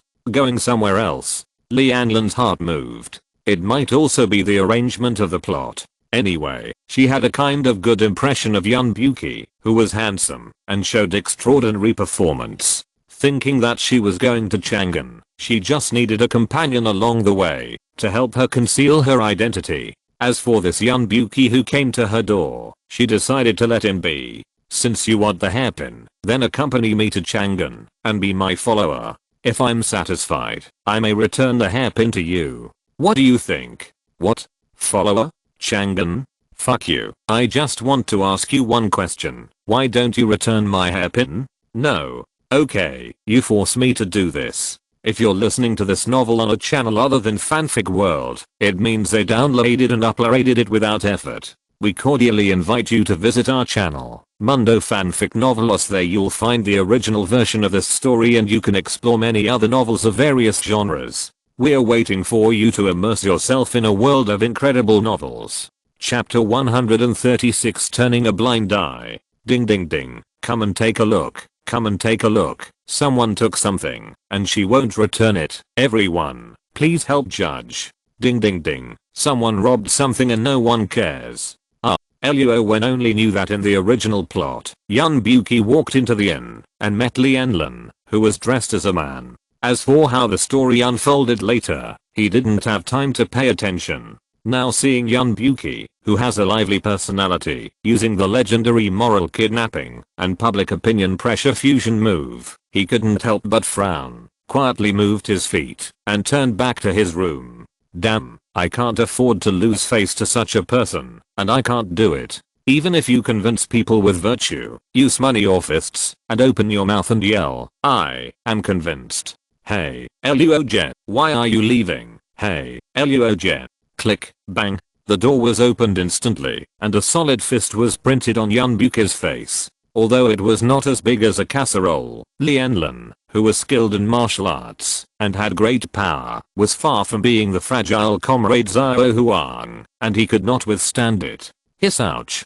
Clank, plop, the gong fell to the ground, and Yun Buki, with long hair flying, covered his handsome face and lay down in the corridor with a wail. Brother Luo, did you guess it? So you left me alone and ran away in advance. Wu, the nose was sour and numb, and snot and tears could not stop coming out. When he raised his head again, he saw the murderous and frosty female benefactor. At this time, Yun Buki knew that he was wrong and really woke up. It turned out that this was not a society ruled by law, but the Tang dynasty that could attack and hurt people at any time. Yun Buki's dirty tricks not only failed to get his hairpin back, but also angered the black-clad female warrior. Moreover, even the imposing Luo had a bad premonition and retreat. He really had no tricks at all. He just watched the female warrior let him go and walk towards the nearby bushes with a cold face. Yun Buki also secretly followed her. He didn't believe it today. Isn't it just to get his hairpin back? Without Luo's help, would he still not be able to eat the hairy pig? Lianlan had just entered the Tang dynasty, and the reason she stayed here was that she was considering how to go to Chang'an, which was safer and more secure. The accommodation conditions were just like this. She grew up outside the Great Wall, and it was not that she had not suffered. It was just that she ate vegetarian food every day, and there were those hard to swallow foods. She was also exhausted, and her martial arts could not exert the previous power. Otherwise, why would she be restricted by two ordinary swordsmen after saving a Yun Buki yesterday, and she almost got injured? In any case, find some fresh meat, replenish nutrition, and recharge your energy before continuing on the road. Swish, hunting, for Lianlan, is nothing more than concentration. Concentration, quick and accurate, and ruthless. A stone is enough. Carrying a skinny rabbit, surrounded by withered trees and bushes. Even wild animals are also malnourished, and there are not many plump bodies. Huh. Hey, what are you doing? He made a straw hat out of dry grass, squatted on the ground, and stared at the bushes intently. Lianlan couldn't help but be curious. What was this strange and eccentric Yun Buki up to? Hush. Her hand was held by a warm and large hand. Lianlan, who was not aware of it for a moment, blushed slightly. She was pulled down by Yun Buki. How dare he be so frivolous with me? Hush, don't move. What? Humph. Yun Buki didn't think he had done anything excessive. After all, he was a male god type that girls liked very much in the future. What was the big deal about holding a girl's hand? Wasn't it normal for men and women to love each other? But Lianlan is different. Where is this place? In the ancient feudal society, although not every dynasty had strict separation between men and women, the Tang dynasty was very open and tolerant of matters between men and women. However, Lianlan, who has known her identity since childhood, always reminds herself that her future is not the kind that ordinary people can decide for themselves. In order to repay the kindness of the master and fulfill her mother's last wish, a perfect body is essential. A slap was raised high, but if it was hit, wouldn't it be skin-to-skin contact again? That's all. Goo goo, rustle. He caught it. Yun Buki, who didn't know that he had escaped a calamity, looked at his mechanism and successfully caught the prey. He rushed out happily. A relatively fat pheasant was flapping its wings on the branch lasso. The more it struggled, the tighter the rope became. Hey, Lianlan, who was straightforward and only relied on force, suddenly found that Yun Buki, who looked weak, actually had such cleverness. He couldn't help but become more determined to take him as his follower. Haha, good luck. Let's eat chicken tonight. How about mine? It's not worse than yours. Yun Buki's funny tricks made Lianlan, who always had a cold face and showed strictness, smile. For a moment, the cute and beautiful little face reminded Yun Buki of his girlfriend Xiao Ran. Oh, how nice it would be if she was still here. Oh, you can still laugh. Brother Luo, how about I give you an original barbecue skewer today? Yun Buki, who was in high spirits, followed Lianlan, who was expressionless again, back to the inn. With the relationship with the fat shopkeeper, it was not a big deal to borrow his kitchen. Not to mention, the benefactor Yun Yi and the distinguished guest were from the same hometown. The fat shopkeeper's attitude towards Luo Wen became more and more intimate. In addition to trying hard to please him, he even stopped mentioning the how much money that he kept talking about. What's the matter? Are you going to get your hairpin back? Brother Luo, don't mention this. Although I started off badly, I just discovered a new situation. They can't even eat coarse salt here. The fat boss actually said that he used vinegar cloth to cook 4 people. Oh, why does breakfast taste weird? Vinegar cloth, a strip of cloth dipped in vinegar for easy storage and transportation, is also a common seasoning for seasoning. Coarse salt is large grains of salt that have not been processed. If you eat too much salt rich in impurities, people will naturally not live long. Yun Buki, who discovered this secret, also thought of a new breakthrough. Are you planning to make salt? That's right. The heroine went out hunting today, probably to improve the food. But what's the difference between her making it herself and the boss making it? Without the right seasoning, everything will have no taste. Not to mention that, if people don't supplement enough salt, their hands and feet will become weak and their limbs will become tired. Brother Luo, if I use fine salt to make some delicious food, can't I please the heroine and make a lot of money in the future? Without modern machines and enough energy, using people to mine, and burning wood to evaporate and purify, how many ordinary people can afford such a laborious fine salt? Forget it. Luo Wen didn't want to discourage Yun Buki's enthusiasm. This is a method worth trying. Then I'll wait for your good news. Just wait and see. With a click, he turned around and ran to the kitchen in the backyard. And Luo Wen, originally planning to hand him 2 bottles of MSG and come in. However, since he ran so fast, let's talk about it next time. Chapter 137, Trying to Please. Crush, dissolve, filter, evaporate, crystallize. Repeat the above steps. The most important step is to use slaked lime and soda ash to remove impurities. Yun Buki finally purified refined fine salt. At least coarse salt, slaked lime, and soda ash are all things that can be found in the inn. All you need to do is be careful and control the timing and steps of adding the reactants. The white fine particles. Yun Buki first dipped a little with his fingers and put it into his mouth. Smack, smack, haha, this is the taste. Success. After getting the refined salt, the next step is to cut the pheasant meat and then string it into skewers. Slowly roast it on the red hot charcoal fire. Brush it with oil. Drip, drip, sizzle, boom. The oil stains kept dripping and the flames jumped up, allowing the skewers to be heated more evenly. At the same time, the aroma of the meat was also very tempting. Yun Buki took out a small fine cloth bag, and the refined salt inside was only 1 teal in total, and this had consumed all the storekeeper's stocks. Of course, it cannot be used to marinate ingredients now. It can only be added when the skewers are grilled. Otherwise, this bag will only be enough for him to eat for about 9 days, based on the average intake of 6g per person. The sky gradually darkened, and the moon was hanging high. Fortunately, there was no yellow sand all over the sky tonight. It was a rare good weather. Yun Buki, who was busy all day and night, finally developed a secret weapon. A plate of secret grilled skewers that were a little burnt and looked a little terrible. Come on, hero, eat. Take a look at mine. What do you think? There were less than 2 pounds of pheasant meat in total, and Yun Buki specially left half for brother Luo. When it was brought to the middle of the hall, Lianlin, who was eating dinner alone, also saw the 10 or so skewers of grilled meat in Yun Buki's hand. This seems to be grilled, right? However, why does it smell so sweet, making people feel a little appetite? TSK, fragrant, delicious, really delicious. Mr. Lee, how about you have one too? It's so fragrant. No need. A plate of green vegetables, a small plate of fried rabbit meat. Although the appearance is acceptable, the taste is a bit uninteresting, but Lianlin still chewed slowly and finished the food, picked up the water cup on the table, took a sip of water to help swallow the bitter food in her mouth. In response to Yun Buki's flattery, she put down the teacup heavily and rejected it directly with a cold voice. Humph, don't think that some strange food can forgive your frivolous behavior today.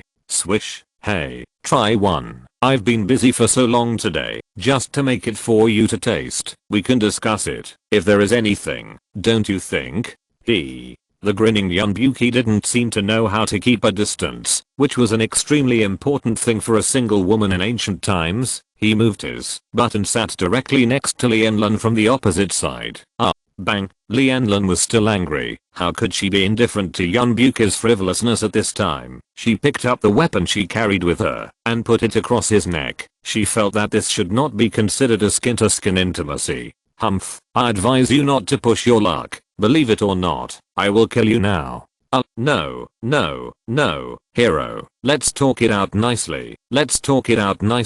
Oh, if I had known earlier, I would have asked brother Luo to come down with me. With one more person, she would have to be cautious, right? Yunbuki opened his mouth to beg for mercy, and at the same time, he understood and distanced himself from her, and Lianlun said it was powerful, but seeing that Yunbuki knew to respect himself, he also put the weapon back on the table. Well, girl, don't shout and kill all the time, it will damage your image. Remembering food but not fighting, and remembering the truth, that a shameless person is invincible, Yunbuki still did not give up his plan of building relationships, while holding the skewers of meat. How do you know I'm a woman? Yeah, Lianlun, who thought she was well hidden, was also a little doubtful at this time, not knowing where she had revealed her flaws. Oh, don't worry about this. I know the world is not peaceful now, and there is a border war here. I won't tell your secret to others. Okay, then let's make a deal first. As long as I find a replacement hairpin, you will return my things to me. I know. Why are you so unreasonable? As if I owe you something. Lianlun wanted to pull Yunbuki to join the group, plus the aroma of the skewers on the table, which always touched her heartstrings. Otherwise, she would have turned around and left. The first time is new, the second time is familiar. Actually, I'm a very sincere person. How about this? In order to repay your life-saving grace, these barbecue skewers, just treat them as my treats to you. How about it? Lianlun's attitude was finally not so firm, and he had room to maneuver. As a last resort, Yunbuki also stopped while he was ahead and just wanted to quickly get another jade hairpin to redeem his hope of returning home from the heroine. At this time, it is even more important to strike while the iron is hot. He wanted to use delicious food to change the heroine's stereotype of himself. Well, then I will try it reluctantly. Gurgle. Lianlun, who had this idea for a long time, also let go of his reserve and vigilance at this time. He stretched out his little hand and took a relatively less burnt golden barbecue. Crunch. Hiss. Why is there only a mouthful of deliciousness without any bitterness and difficulty in swallowing? And this is too delicious. Lianlun no longer thought about it. As an ancient woman who tasted the taste of refined salt for the first time, she just wanted to feel the wonderful feeling. It turned out that food could be made so delicious. It was not just the two options of being light or bitter. It smells so good.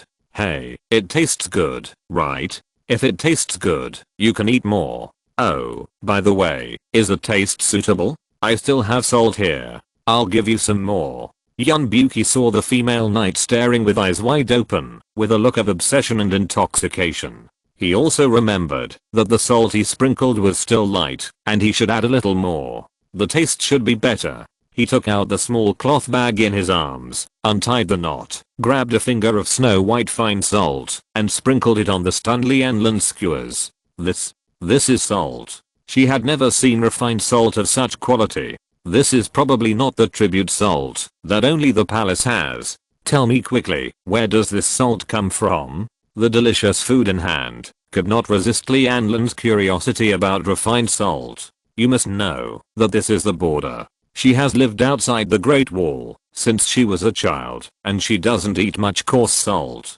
It's the first time she has seen fine salt as white as snowflakes in her life. Well, hey, a secret. The fish has been hooked, and Yunbuki is very proud of it at this time.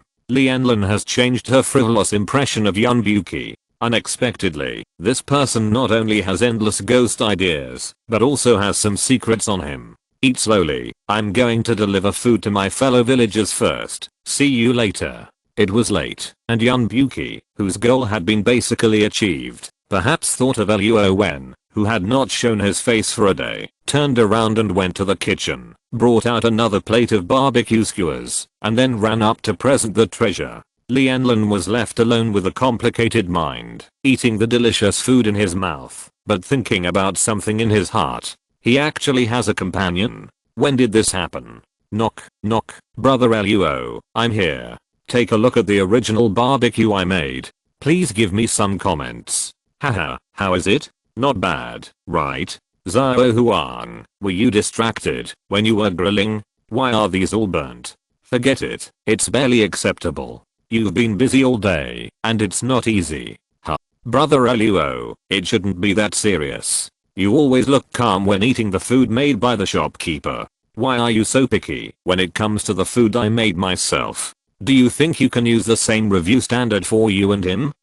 The window on the second floor could not block the figures and conversations inside, and Lianlin seemed to remember the mysterious passerby yesterday. By the way, he and Yun Buki were both dressed in strange clothes, and their accents were very similar.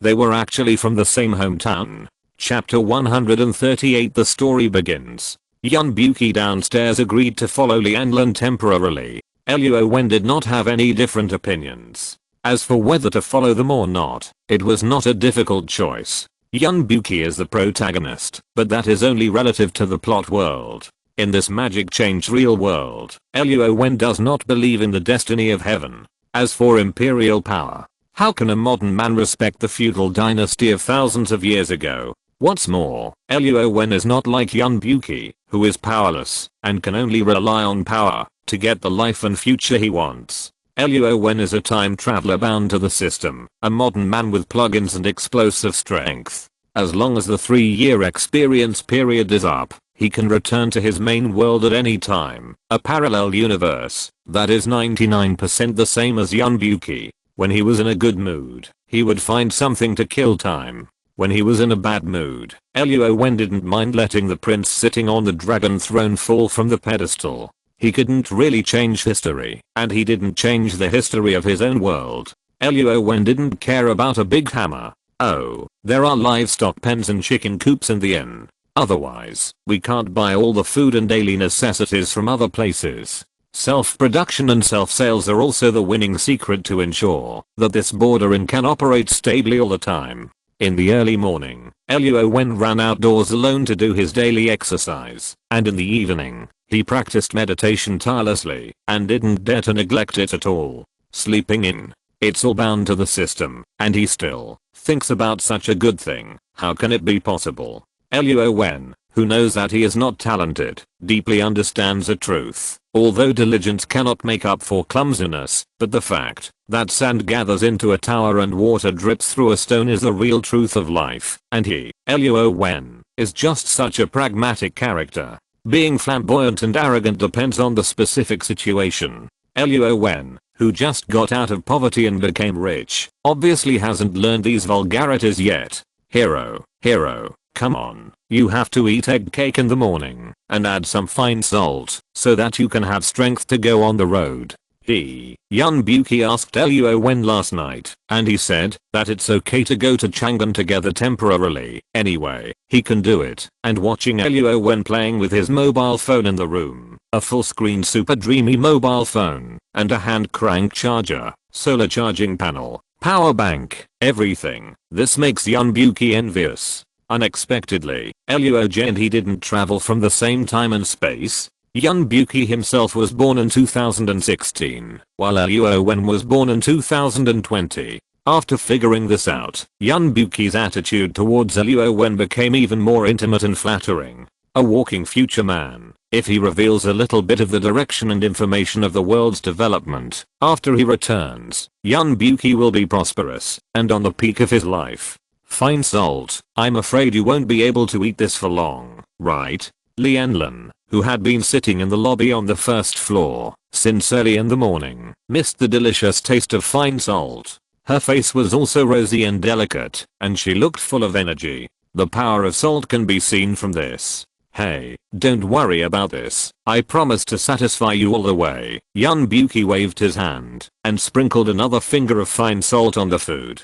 With Luo Wen's comments and criticisms, Yun Buki's craftsmanship was obviously much more attentive. As for the future supply of salt, he has money now. He can buy some more coarse salt on the way and process it himself. It shouldn't be a big problem. Whoosh, whoosh, snap, snap, clang, clang. A group of soldiers wearing black iron breastplates, red tassel iron hats, red lined long coats and trousers, holding weapons, came from the road in the distance. Led by a young general with shoulder cape and armor and a young man in brocade robes, they quickly surrounded the border in.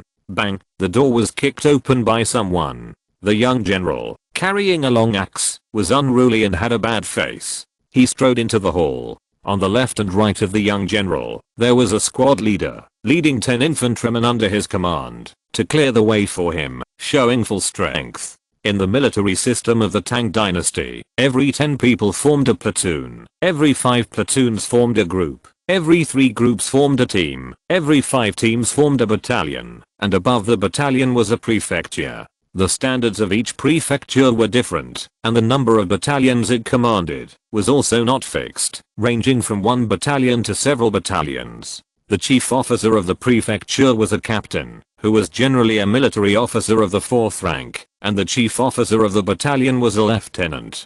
The number of soldiers in a battalion plus supporting personnel was basically around 1000 to 1200. The hundreds of prefectures in the Tang dynasty were all under the jurisdiction of the general office of the 16 guards of the imperial court. Each guard was in charge of the defense of an area and shouldered military responsibilities. The chief officer of the guard was a general of the 3rd rank, and under him were the Zhanglang, Zhonglangjiang, Zoyaolangjiang, as well as the recorder, warehouse officer, soldier officer, cavalry officer, and armor officer to help him handle military affairs. The group of soldiers who came to the border in should be a group of 55 people. As for the young general who led the group, he was white and beardless, but his aura was not bad. The key is that he can wear full body armor and a cloak. He should be at least a captain officer. Under the unmatched momentum of one man guarding the pass, 10,000 men could not open it. Ding, the long-handled fine steel axe was heavily inserted into the floor full of floating sand. The young general saw that there were only 2 adult men in the hall. One was timid and hid behind, and the other one was not very tall, but he opened his hands and looked alert with a weapon in his hand. He looked like he was very brave. He made way for the young man in brocade clothes behind him, with a face like a crown and a bun on his head. He also walked into the house with his hand on a long sword. He was extraordinary and had a great appearance. There was a faint elegant aura of the turbid young man. Those who come with bad intentions will not come. Even if the person in charge has a harmless smile on his face, he must have something to ask for when he broke into the room. That's him. I think he came from outside the Great Wall. He might be a spy from some country. Although the person who spoke was wearing a military uniform, Li Yanlan recognized him at a glance because of the scars on his face and his shifty look. Wasn't he one of the sneaky and ruthless swordsmen? Oh, and there's another one. Turning his head and scanning. Oh, there are 2 people. Take it. Yes. The armored young general casually handed the long axe in his hand to a sergeant. He was tall and strong, but he seemed to be struggling to hold it in his hand. Oh, the young general who looked like an ordinary person turned out to be a 2nd generation official with natural supernatural powers. Humph, how could these 2 little chickens knock you down? It's really embarrassing to tell others about it. Swish, snap, well The young general first glanced at the thin man in front of him, turned around, and kicked the soldier who pointed at him in the calf. The guy who was just so aggressive just now just groaned in pain, and didn't dare to resist. Obviously, the young general is not only a high-ranking official who can crush people to death, but also has the ability to convince people. Otherwise, how can a group of border soldiers believe in him? Go back and get 20 military sticks each. Yes. After being beaten, the soldier with a fierce look in his eyes had to take it obediently and limped back to the team. You, report your household registration. Do you have a clearance certificate? It is obvious that he is here to cause trouble, and his tone of affirmation is much more than questioning. Humph, what evidence do you have to prove that you are soldiers? Li Yanlan remained calm in the face of danger. While protecting the fragile Yun Buki, she asked the newcomer sternly, as if she didn't care about the elite soldiers around her. Oh, you are so brave. Hey, don't blindly accuse good people. When did we become spies? Although Yunbuki was nervous and afraid, he was also waving flags and shouting behind Lianlin. The soldiers who retreated to the team suddenly had a bright idea. The white snowflakes on the table. What is this? Swish, bang, salt. This is actually salt. Captain Cheng, this is fine salt. Look. You still say you are not thieves. How do you explain this? This time, I don't believe you can still explain it clearly. At this moment, the young general called Captain Cheng was also a little uneasy. He took his finger to taste it. His eyes changed drastically, and he quickly turned around and handed it to the young man in brocade clothes who had been silent. This is actually fine salt. Such quality is rare. The identity of the young man in brocade clothes is a secret in the army, and there are few things in the world that he cannot touch. Unexpectedly, the tribute salt in the palace is far inferior to it. Come on, capture them all. No matter whether these two are spies or not, based on this fine salt, he cannot let them leave today. Chapter 139. People were taken away. Luo Wen would not always turn on his spiritual awareness radar unless it was necessary. After all, it was very troublesome. The spiritual energy in this world was thin, and he did not want to consume too much of his spiritual energy reserves. Otherwise, it would take at least a day to slowly restore his spiritual energy with the golden elixir. And who would always use the god's perspective to watch all the changes within a radius of 1 kilometer around him? He ran out to exercise early in the morning, and Yunbuki had not yet gotten up.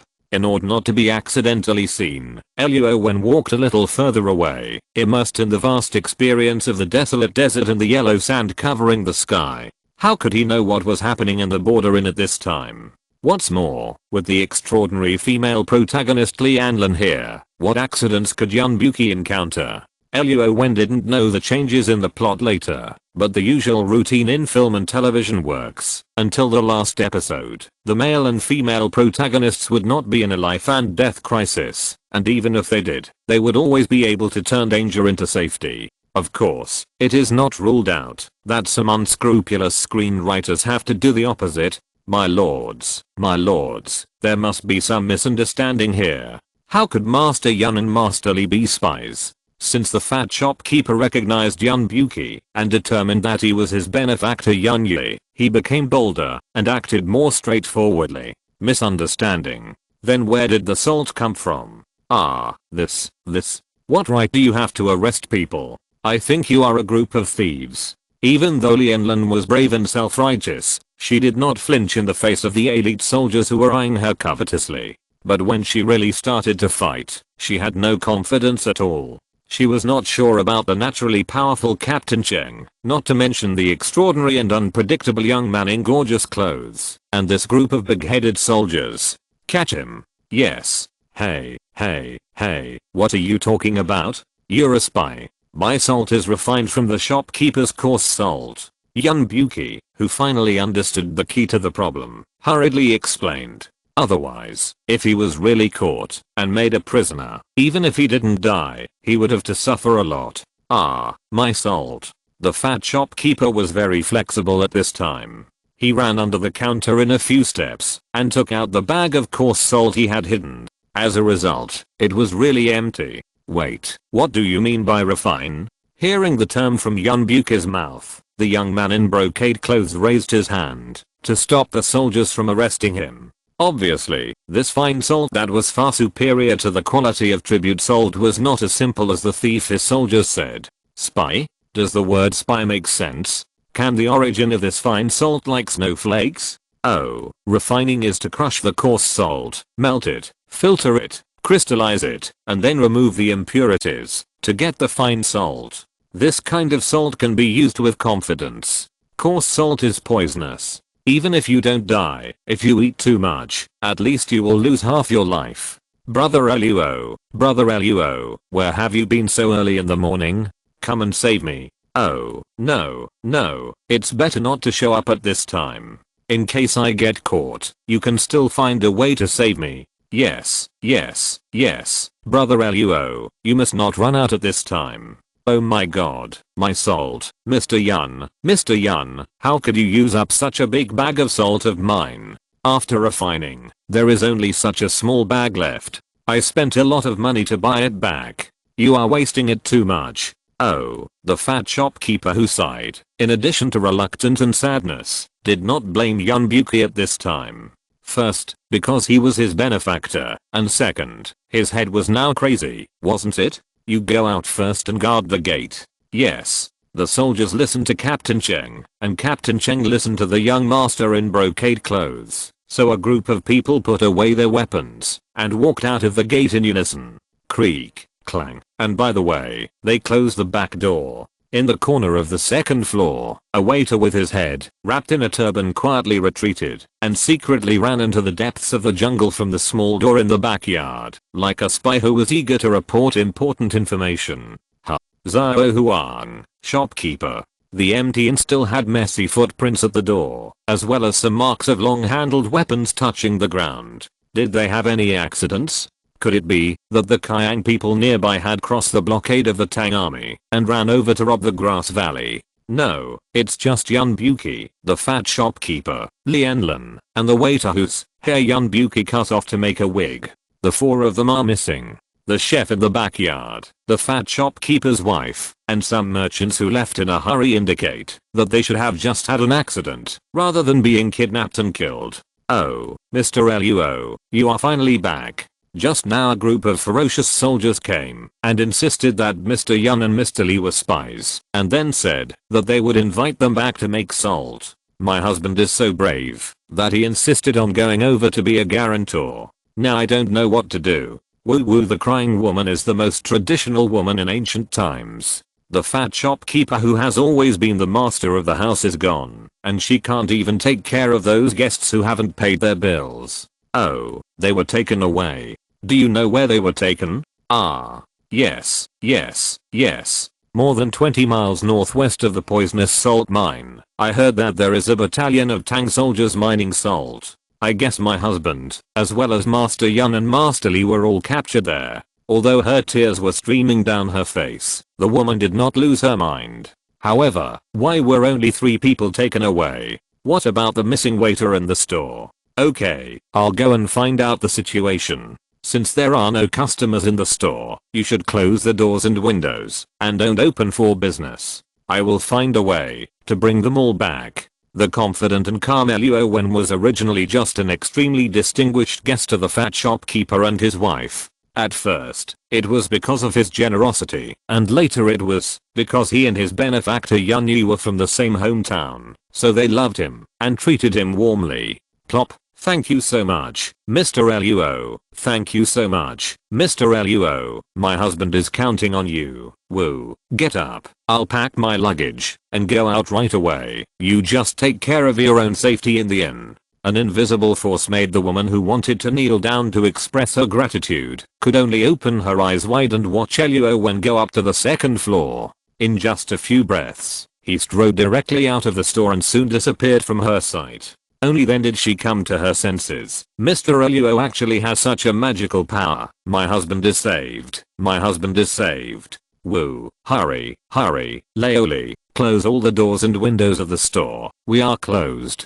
Luo Wen put away his backpack because the mysterious disappearance of the waiter made him feel that something was wrong. Although there was no important black technology, just some ordinary electronic products, it also depends on who it is for. Luo Wen and Yun Buki are naturally ordinary, but for the ancients, they are immortal treasures. The food and drink are also very different from this world. To be safe, he decided to put it in the storage space, even if it means exposing his identity as a monk. As for the fat shopkeeper's wife, she is just a poor and innocent woman. How many people believe what she says? Let her find out. Anyway, Luo Wen doesn't care that much. Chapter 140 Salt Refining. The vast desert has continuous mountains. After walking quickly for an hour along the tiny path, Yun Buki, who was out of breath, and Lianlin, who looked calm, appeared in a valley with endless clanging sounds. Oh, I almost forgot. There is also the fat shopkeeper who looked nervous but was fine. He just staggered and kept wiping the sweat from his forehead with his sleeves. Judging from his performance, his physical fitness is slightly better than Yunbuki. This is a natural salt mine, and the gentle and extraordinary young man in gorgeous clothes should be the princely Cheng Qian on the propaganda poster, and the young general with a shawl and armor seems to be called Cheng Chuno, the son of Cheng Yaojin who conquered the world with 3 axes. Standing on the hill, in just one night, Luo Wen's hair had grown to the shoulder blade position on his back. At this time, he tied it with a strip of cloth, just like Yunbuki wearing a wig. At a distance of 500 meters, Luo Wen not only has extraordinary vision, but also the limit of his spiritual sense. Of course, his foot speed is faster than a group of ordinary people. As for the nano armor in the storage space, even the use of spells is obviously useless. Just looking at the 4-dimensional attributes of the panel, which one is not a value that only Superman has. The 4 dimensions are gathered in one body. In addition to Luo Wen's inability to take off physically, his eyes can also shoot lasers. In fact, he can really fight against Superman. Seeing that several people are safe and sound, and there are camps and salt refineries in the valley, Luo Wen probably guessed what the reason was, so such a change happened. It must be the 2 soldiers who suffered a loss, ran back to add fuel to the fire, and took people to the inn to find a place. As a result, they happened to meet Yunbuki who refined salt, so they were caught and brought back. But what are the details? Luo Wen's ears trembled slightly. Following the wind, he began to listen to what they were talking about.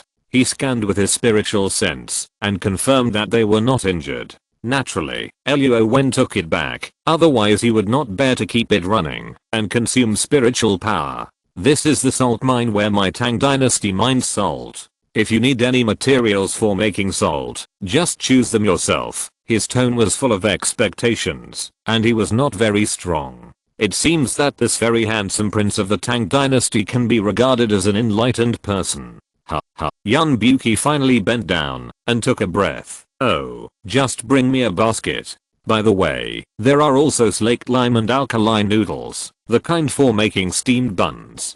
Slaked lime, alkaline noodles? What does he need these 2 things for? Li Chengqian, the young man in fancy clothes, was curious and surprised. However, he said that he refined the fine salt himself. Come on, prepare it for Master Yun. Yes. They neither took off Lianlan's weapons, nor tied up Yunbuki and the shopkeeper's hands and feet. Obviously, they were sincere, and asked for advice on how to refine salt. Hey, benefactor, this is poisonous salt. If people eat the salt here, they will turn purple and die of diarrhea. Are you sure? The fat shopkeeper didn't bother to wipe the sweat off his face. He ran up and pulled Yunbuki's sleeve, trying to persuade him to turn back to the shore, saying that he didn't know how to refine fine salt, and at most he would suffer a little. After all, they were not real spies. But if they made promises now, and couldn't refine it later, or if they killed people, then the crime would be much more serious. Pa, don't worry, I'm sure. Yunbuki smiled, and patted the fat shopkeeper's shoulder who was willing to accompany him at the critical moment. In his heart, he recognized the boss's character, and thought that, after passing the current hurdle, he would definitely take him to make a fortune. Please, Mr. Yun. Ha, click, click. By the way, I still need her to help me, no one else is allowed to peek. Yunbuki, who was about to move forward, suddenly turned around and pointed at Lianlan, as if he was afraid that something unexpected would happen. Not only would his hairpin be lost, but even this lifesaver would be a little sorry for her. Moreover, she looks exactly like Zhao Ran. This is probably the main reason why Yunbuki is worried about her being alone outside, right? Of course, why not bring the boss with him? Maybe Yunbuki thinks that men and women work together, and it is not tiring to work. It is enjoyable for a single man and a single woman to live in the same room, but it is probably uncomfortable for 2 men and 1 woman. No, what if you cheat? Shasha, Chengqian, there is a magic trick in the western regions that can make people disappear in an instant. We have to be on guard. Cheng Chuno, who looks smart and awake, didn't expect that he has such a simple and stupid side. Maybe he inherited it from his father? Hey, there are so many of you. Are you afraid that we will dig a tunnel and run away? Besides, there is a mountain behind it. How can anyone get up there? Yun Buki pointed casually, and Luo Wen's mouth twitched. You are really a talent. You can point to my location, and if people can't get up there, then what am I? Okay, I believe you, Chumo, let him go. Li Chengqian inexplicably likes the two men in front of him. It's not the kind of like, oh, yes, it should be said that it is appreciation. Although he doesn't know why. Maybe it's just a feeling. Maybe it's because of the two people. One is very courageous, and the other's words and deeds are very interesting. Yun Buki and Lianlin have been in the small room at the foot of the mountain for almost 2 hours. The people outside, are they concentrating on refining salt? Or are they plotting and discussing their escape? The sun has come to the top of their heads, finally bringing a hint of warmth to the valley that is often shrouded in shadows. The cooks in the valley have begun to light a fire to cook. Everyone is doing physical work, and of course they need to eat and drink enough to have strength.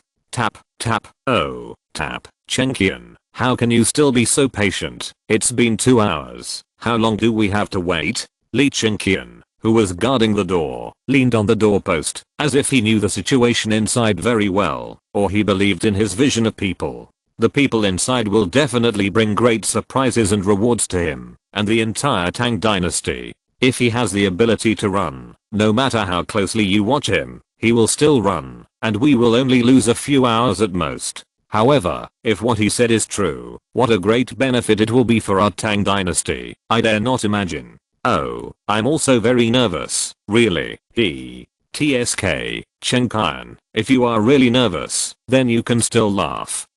Go. Hula. At this time, a group of foreigners wearing cotton armor and holding scimitars suddenly broke into the valley. They were obviously different from the Tang soldiers in their dress. The key is that the Tang soldiers formed a battle array to wait, which also showed their incompatible situation. However, most of the soldiers were either mining in the mines or carrying salt and stone. The soldiers who temporarily took up weapons were less than 100 people, and they were obviously no match for hundreds of Kayang soldiers. Bold Mu was, why don't you stay in your Kayang territory and suddenly break into our Tang camp? What do you want to do? HMPH, there is a deserter in our tribe, so I tracked him all the way here. I didn't expect to meet you. Do we need to report the military intelligence of our Kayang tribe to you? The two generals seemed to be old acquaintances. However, the strong and violent Kayang general was very disdainful of the young general who was talking to him. Was it because of the unequal strength, or because he was proud of his superior military power? Bullshit, you are looking for deserters. If you find our Tang army camp, you can fight if you want. If I, Cheng Chumo, want to say no, I will write Cheng upside down. HMPH, don't say harsh words. We are only looking for deserters. If we find them, we will leave and never stay. Cheng Chumo felt like he had used all his strength but punched cotton. Mu was, who has always been known for his cruelty and bellicosity, why is he so humble today? No, there must be something wrong. When things are out of the ordinary, this matter must be very complicated. You are too brave to search for people in my territory, aren't you? Bang, Cheng Chumo paused the long-handled axe in his hand, and stones flew everywhere. The Kayang general on the opposite side still sat high on his warhorse, his eyelids drooping, without any intention of retreating or being nervous. What are you still standing there for? Search for me. His eyes were wide open, and his fierce light was radiating. With Mu was raw, the Kayang soldiers under his command were like a whirlwind, pulling out their scimitars and rushing forward with red eyes. Choke. With a clear sword whistle, Li Chengqian strode forward and drew out his sword. Tang soldiers, listen to my order. Anyone who dares to step into the shed area will be killed without mercy. The gentleness on his face was replaced by a life or death struggle. With the commander-in-chief leading the way, the weak soldiers behind him also boosted their morale. Yes. Seeing that the battle was about to break out, a pair of beautiful eyes in the window of the small workshop, where Yun Buki was also saw the opportunity. Yun Buki, the opportunity has come. Let's go. Hey, look, what is this? Rustle, a bowl full of fine salt like snowflakes. Fine salt. He actually extracted fine salt. Come, try it and see if it tastes the same as what you had this morning. Without waiting for Lianlan to react, Yunbuki's fingertips with salt grains touched her rosy and soft lips. Is Yunbuki using others to test the medicine? But Lianlan didn't think so. She only felt that the tip of her tongue was covered with a pure salty taste. She didn't know whether it was the taste of salt grains or the taste of Yunbuki's hands. Swish, the blush quietly climbed up her cheeks. Lianlan had to close her eyes and experience it carefully. She didn't dare to look into Yunbuki's eyes again. Yes, it's really fine salt. Then I'll send it out. Don't worry, we can go back soon. Chapter 141, Horror. Hey, Mr. Cheng, hurry up and call me Grandpa. Let's see if this is the fine salt you want. The two sides who were about to fight were interrupted by this strange cry. General, it's him. Our deserter is over there. Catch him alive. Next to Mu there was a man dressed as a Kyang soldier with a turban on his head. Isn't this the waiter in the inn? Oh, I see. It turns out that there is really a spy in the inn, but it's not Lianlan and Yunbuki who were wrongly accused by the bandits, but this harmless waiter. Kill. When Li Chengqian saw this, he understood it instantly. Looking for a deserter was fake, and robbing the salt refining method was real. The damn spy. Kill. Puff. Puff. Boom. Boom. It was like a firework in full bloom, but now the valley was in a completely different scene. The previously arrogant and invincible Mu's head suddenly rolled to the ground. The Kyang warriors who were fighting with the Tang soldiers and trying to snatch the deserter also had their heads rolling. Suddenly, their necks were cut off by a mysterious force, and the gushing blood painted evil flowers in the air. Chengqian, don't scare me, don't scare me. Regardless of the reason for such a weird scene, Cheng Chumo rushed to Li Chengqian, one hand tightly pressed on his abdomen, where there was a stream of blood flowing out continuously. Yunbuki, who was rescued by Li Chengqian, was also stunned, as if he was scared, and stood there motionless. He didn't understand. Why would this nobleman risk his life to save him, and why would those Kyang soldiers rush forward, like they were killed by superpowers? This place is too scary. He wants to go home. He wants to go home. Thank you for your help, sir. Could you please show yourself? I'm Li. I'm very grateful. Lianlan didn't expect that the man who saved Yunbuki with his life would be the supreme commander here. But, putting these aside for now, she must meet this immortal man who can kill hundreds of Kyang soldiers in an instant without showing up. Zhao Huang. Zhao Huang. The first time, Yunbuki felt like Brother Luo was calling him. The second time, there was a hand patting his shoulder. He turned around and saw his good brother Luo Wen standing behind him with a faint smile on his face. Woo, Brother Luo, I almost thought I was going to die here. I almost thought I could never go back. Woo, Luo Wen had a helpless look on his face and could only accept Yunbuki's bear hug. Yunbuki, who was crying with joy, instantly attracted Lianlan, who was still observing, and Cheng Chumo, who was crying and shouting, as if the sky was falling. You are Luo Wen? Obviously, Yunbuki had revealed the information he knew about Luo Wen to Lianlan. Who are you? Did you kill all these people? Luo Wen just wanted to see what the so-called protagonist halo looked like, but he didn't expect that Li Chengqian would block Mu's knife for Yunbuki without paying attention. But what does this have to do with him? Luo Wen just wanted to save the fat shopkeeper. After all, he had promised the shopkeeper's wife. By the way, he was grateful that the Tang army soldiers were all Han people, so he took action and chopped off the heads of all the foreigners with the golden arrow technique. Of course, the top priority target was not the fierce and bloodthirsty Mu's, but the spy Zaya who no one paid attention to. Mr. Yun, are you okay? The fat shopkeeper ran over from the corner. Although his face was pale and his body was covered with blood, fortunately, he did not suffer any external injuries. Ta ta ta, gee. The roar of horse hooves resounded throughout the valley. How dare someone sneak attack my Tang army camp? Do you not take me, Cheng Yaojin, seriously? The sound was like a loud bell, but it reached everyone's ears before the person arrived. He was strong and muscular, with a full beard, and was wearing a black chainmail. Although he was only about 175 centimeters tall, his momentum of walking through a sea of blood and corpses made people feel extremely oppressive. Of course, this does not include Luo Wen, who has seen the world and exorcised demons. Dad, come quickly, Chen Qian is injured. Cheng Chumo, who was overjoyed, did not care about the mysterious man who did not reply. This silly boy actually helped Li Chengqian stand up from the ground, shouting loudly for Cheng Yaojin, who made a brilliant appearance, and the Tang Prince, who looked like gold paper, had a surge of blood in his abdomen. Chuemo, take Master Yun and this expert with you. Remember, although Li Chengqian was injured, he was always paying attention to the changing situation on the field. He was even more eager to make friends with the young man who suddenly appeared beside him like a ghost. Unfortunately, the blood loss in his body made his head heavy, and he fell into a deep coma with serious injuries and dying. Go. Woo.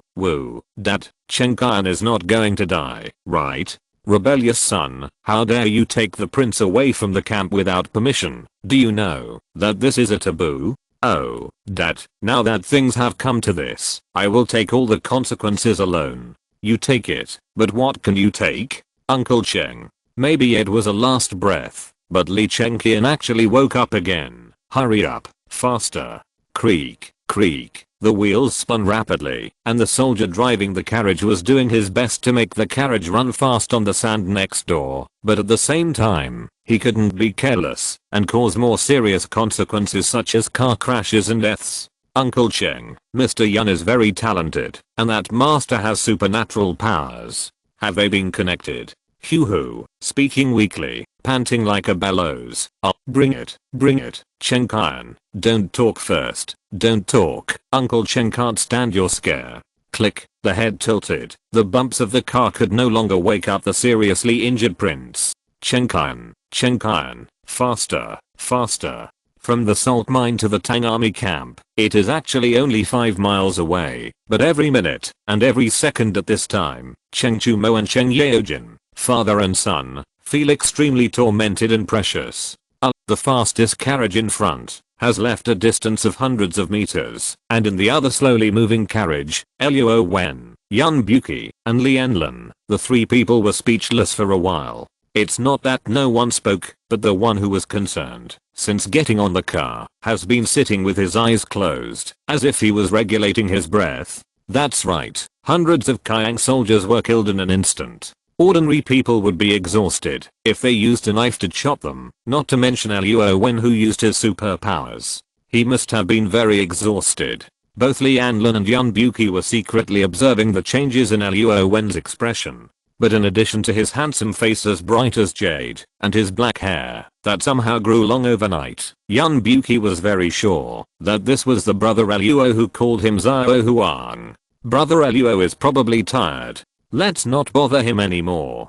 The more powerful Luo Wen is, the happier Yun Buki is. After all, they are fellow villagers, and they are also friends who understand each other. Oh, you almost scared me to death just now. Are you okay? You should worry about yourself. The Qiang leader came for you, and the injured Tang army commander has an extraordinary identity. The key is that he was injured to save you. You must be involved in this matter. Li Enlin's analysis was very reasonable, and Yun Buki, who had just entered the Tang dynasty, was in no mood to caress his pounding heart at this time. Why?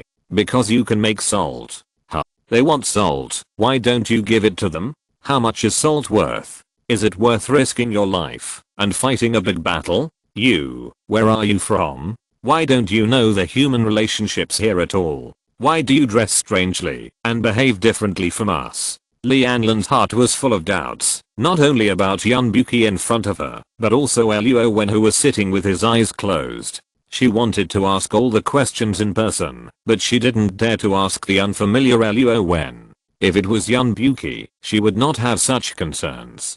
Oh, actually I came from the future, and so did Luo Jen. What? You came from the future? Then I came from ancient times? Humph. Haha, you are really good at joking. Okay, I'm serious. I don't know where I came from. I have been running around with my master since I was a child, mainly living in the mountains, and I don't know much about the outside world. Oh, so you are also a poor person? What about him? Haha, Luo Jen, he is the same as me, but we learn different things.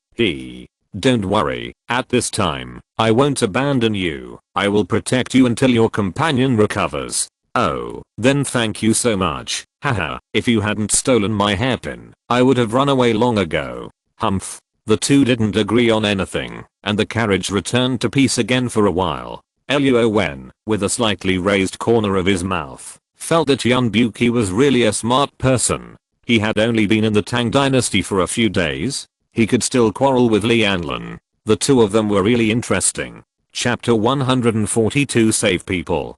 Quick, call the military doctor. The flags were clear and the camp was in order. Even if the commander Cheng Yaojin rushed back to the camp, the patrolling soldiers still patrolled the inside and outside of the camp at their own pace. Ah, young master, what's wrong with you?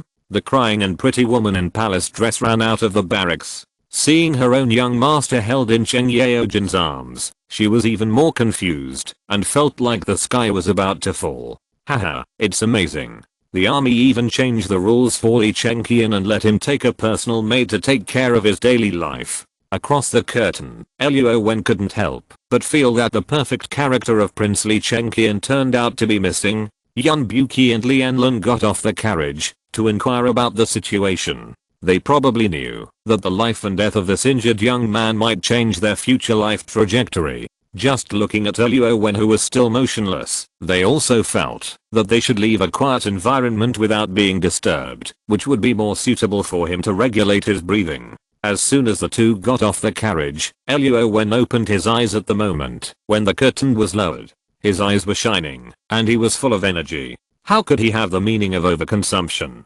Killing hairy zombies and exorcising demons all over the world. Luo Wen was only in the heavenly realm at that time. Now killing a few hundred ordinary people is just a matter of time. The spiritual power consumed in the body can be said to be insignificant, and it is instantly replenished by the rotation of the golden elixir. The reason why he closed his eyes was just to seek a quiet state. As for the seriously injured and dying Li Chengqian, for them, of course, it was a serious incurable disease that was worrying. As for Luo Wen, even if the body is dead, as long as the soul has not dissipated between heaven and earth, he can summon the soul to revive it, and the time should preferably not exceed 12 hours. The fatal physical injury is just a small healing spell for him. Quick, change the cotton cloth. In the big tent, where everyone was busy and racing against time, a middle-aged military doctor and a sad little girl were all doing their respective duties. The military doctor was responsible for stopping the bleeding, while the maid was carefully wiping the sweat and gently brushing her son's face with her small hands, as if she could wake her son up in this way. How is it? What is going on now? Cheng Yaojin, a short and strong man, had a black face covered with a big beard, and his face was almost gloomy and water was about to drip out. But in addition to feeling sorry for his nephew, he was also worried about the life of his son. The Cheng family was a single lineage family, with only this one child. If Cheng Qian died, his son would have to die with him. After all, Cheng Qian's surname was Li, and he was the eldest son of the current emperor. General, the bleeding has finally stopped, but, His Royal Highness the Crown Prince has lost too much blood. I'm afraid there's nothing he can do to save him. If the Crown Prince loses his life, the accompanying personnel will be implicated. Cheng Yaojin has made preparations for his son to be buried with him, and there is no reason for the military doctor and the maid to live alone. Just when the atmosphere in the account was tense. Uncle Cheng, I want to see him. Li Chengqian woke up again, and there seemed to be something unfinished in his mouth. What do you want to see? I got him out. Don't worry, I can't get rid of this kid. Cheng Yaojin looks rough on the surface, but in fact, he is a wise man. The more times like this, the more he should let his son spend less time with Chengqian, because if the prince really can't be saved, Cheng Chumo is certainly wrong. But when he was there, the prince was still alive. His absence is more or less an excuse to beg for mercy, isn't it? No, not Chumo. I want to see him, Master Yun. The whiteness on his face is like wax, and the military doctor has quietly packed up his medicine box. Each one is neatly arranged and carefully arranged, because he knows that he will never have another chance in the future. Okay, I'll call him in right away. You wait. Dong dong dong. Cough, woo woo. Master. As Cheng Yaojin's footsteps disappeared outside the tent, Li Chengqian's eyes seemed to have lost their luster, and he couldn't find a specific focus. Only the maid, who was silently shedding tears, was still gently and carefully wiping the dwindling beads of sweat on his face. Dong dong dong. Come here quickly. Kneel down. Yun Buki, who was blocked outside the tent by the soldiers, and Lianlin, who had an inexplicable sadness on his face, both rushed into the tent and came to the bed of the young man, whose chest was covered with blood-soaked cotton cloth. The unlucky Yun Buki was kicked to the ground by Cheng Yaojin. Hoo-hoo. His eyeballs moved, as if with 1,000 difficulties.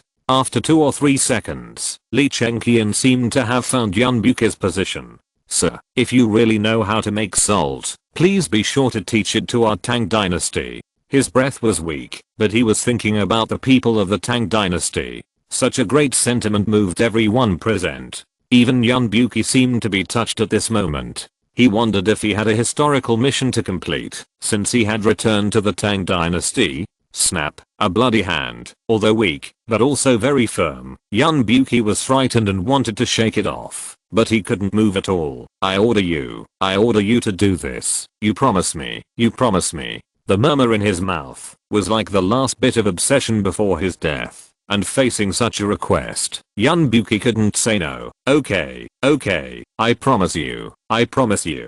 Hurry up and treat him. Uncle Cheng. The hand fell, and the young man's eyes closed directly. Hey, your highness. Cheng Qian, why did you leave like this? Go away, your highness. Wake up. Death is like the extinguishing of a lamp. The scene was already wailing, and Yun Buki, who was dragged aside by Cheng Yaojin's pair of iron palms, was in a state of panic. Prince? This guy turned out to be the prince. It's over. The second generation of the emperor, let alone finding a chance to study how to go home. I'm afraid he won't be able to leave this military tent today. No, he can't die yet. At least don't die because of me. Get out of the way. Stop shaking, or he will be shaken to death. Suddenly, Yun Buki got a huge force from nowhere and pushed the strong man Cheng Yaojin aside. General, I'm incompetent. Your highness, I'm incompetent. Yun Buki felt the pulse, turned over the prince's eyelids, and checked his pupils. The interference around him still did not completely stop, especially the military doctor, who was mentally lost and kept muttering like he was crazy. Fortunately, although it is weak, although it is about to dissipate, but there is still a chance. Your Majesty, I'm an incompetent minister. I failed in my duty to protect His Royal Highness the Crown Prince. I'm too ashamed to go back to see you. Let me send the Crown Prince off on his last journey to the underworld. Cheng Yaojin drew out his saber. Seeing that things were hopeless, he could only hope to use his death to exchange for a glimmer of hope for his only son. He only hoped that his former brothers would spare the descendants of the Cheng family this time for his sake. Dad, don't. General Cheng, wait a minute. Stop arguing. Stop crying. The Crown Prince is not dead yet. He can still be saved. He just fainted from excessive blood loss. Give him a blood transfusion, and he can still live. With a moving voice and a saber on his neck, those who wanted to stop Cheng Yaojin from committing suicide also widened their eyes and stopped their actions at this time, because Cheng Yaojin himself had put down his saber. Do you know how to extend life? Oh, what do you mean by extending life? He is now like a lamp that has lost its oil. As long as new oil is injected, the lamp can be relit, and he can open his eyes again. Not to mention Cheng Chumo, who knew nothing about medicine, was full of surprise and suspicion. The military doctor, who was ready to die, seemed to be stimulated by the collapse of the world's cognition at this time. He was instantly refreshed. The child is talking nonsense. I have been a doctor for many years, and have never heard of this blood transfusion method. Hey, there are so many things you haven't heard of. I can make salt, but can you? Yun Buki was angry and annoyed. His face was really big and his eyes were red. If he hadn't been able to get the upper hand with his fists and feet, he would have woken up this group of self-satisfied ancients. Once the prince died, no one present could benefit. Why did he say he could save him? But everyone was making excuses and blocking him in every way. Time is life. If he delayed for a while, the prince would really die. How can making salt be compared with saving lives? That's ridiculous. Yunbuki spoke loudly, and the military doctor's voice was even louder. Oh, do you want to save him, or watch him die? This Cheng Yaojin, who had planned to die to show his loyalty, was at a loss at this moment. And it was even more impossible for other people to decide the life and death of the prince with one word. Dad, I think he is right. We should try our best. What if he survives? Cheng Chumo is so good at talking. I really don't know how many episodes this kid can live without Cheng Yaojin to clean up his mess. You rebellious son, what did you say? You dare to be so disrespectful. I will chop you to pieces today. Yunbuki still wanted to live, but Cheng Yaojin and his son had a disagreement and had an inappropriate conflict. General Cheng, what's the point of you chopping him off? Shouldn't the most urgent task be to save people? Fortunately, there was finally someone who was still rational at the scene. Lianlin reached out and held Cheng Yaojin's wrist so that he failed to successfully leave mark of torture on Cheng Chumo. He had to put away his sword in dismay. Look, you don't have any other choice now. Let me try. Yes, Dad, no matter what, as long as there is a glimmer of hope, we have to try it. General Cheng, I have seen the ability of Mr. Yun, and please believe in him. Oh, forget it. Forget it. Okay, then I will take the lives of my whole family and gamble with you. Boy, you'd better not let me down. Cheng Kian, Uncle Cheng doesn't want to watch you die like this.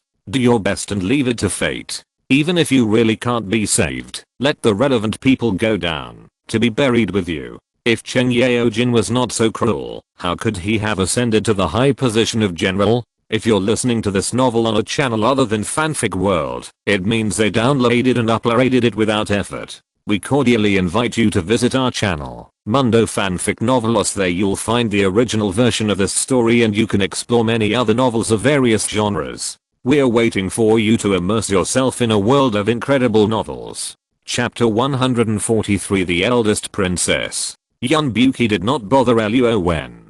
On the way here, the fat shopkeeper was also released. But he was in a state of panic now, and there was no one to discuss things with for a while, except for the female knight, who stood silently behind him. Yunbuki had no choice but to force the issue. He told the prince's maid to prepare a suitable container, while he began to identify blood donors with the same blood type in the army.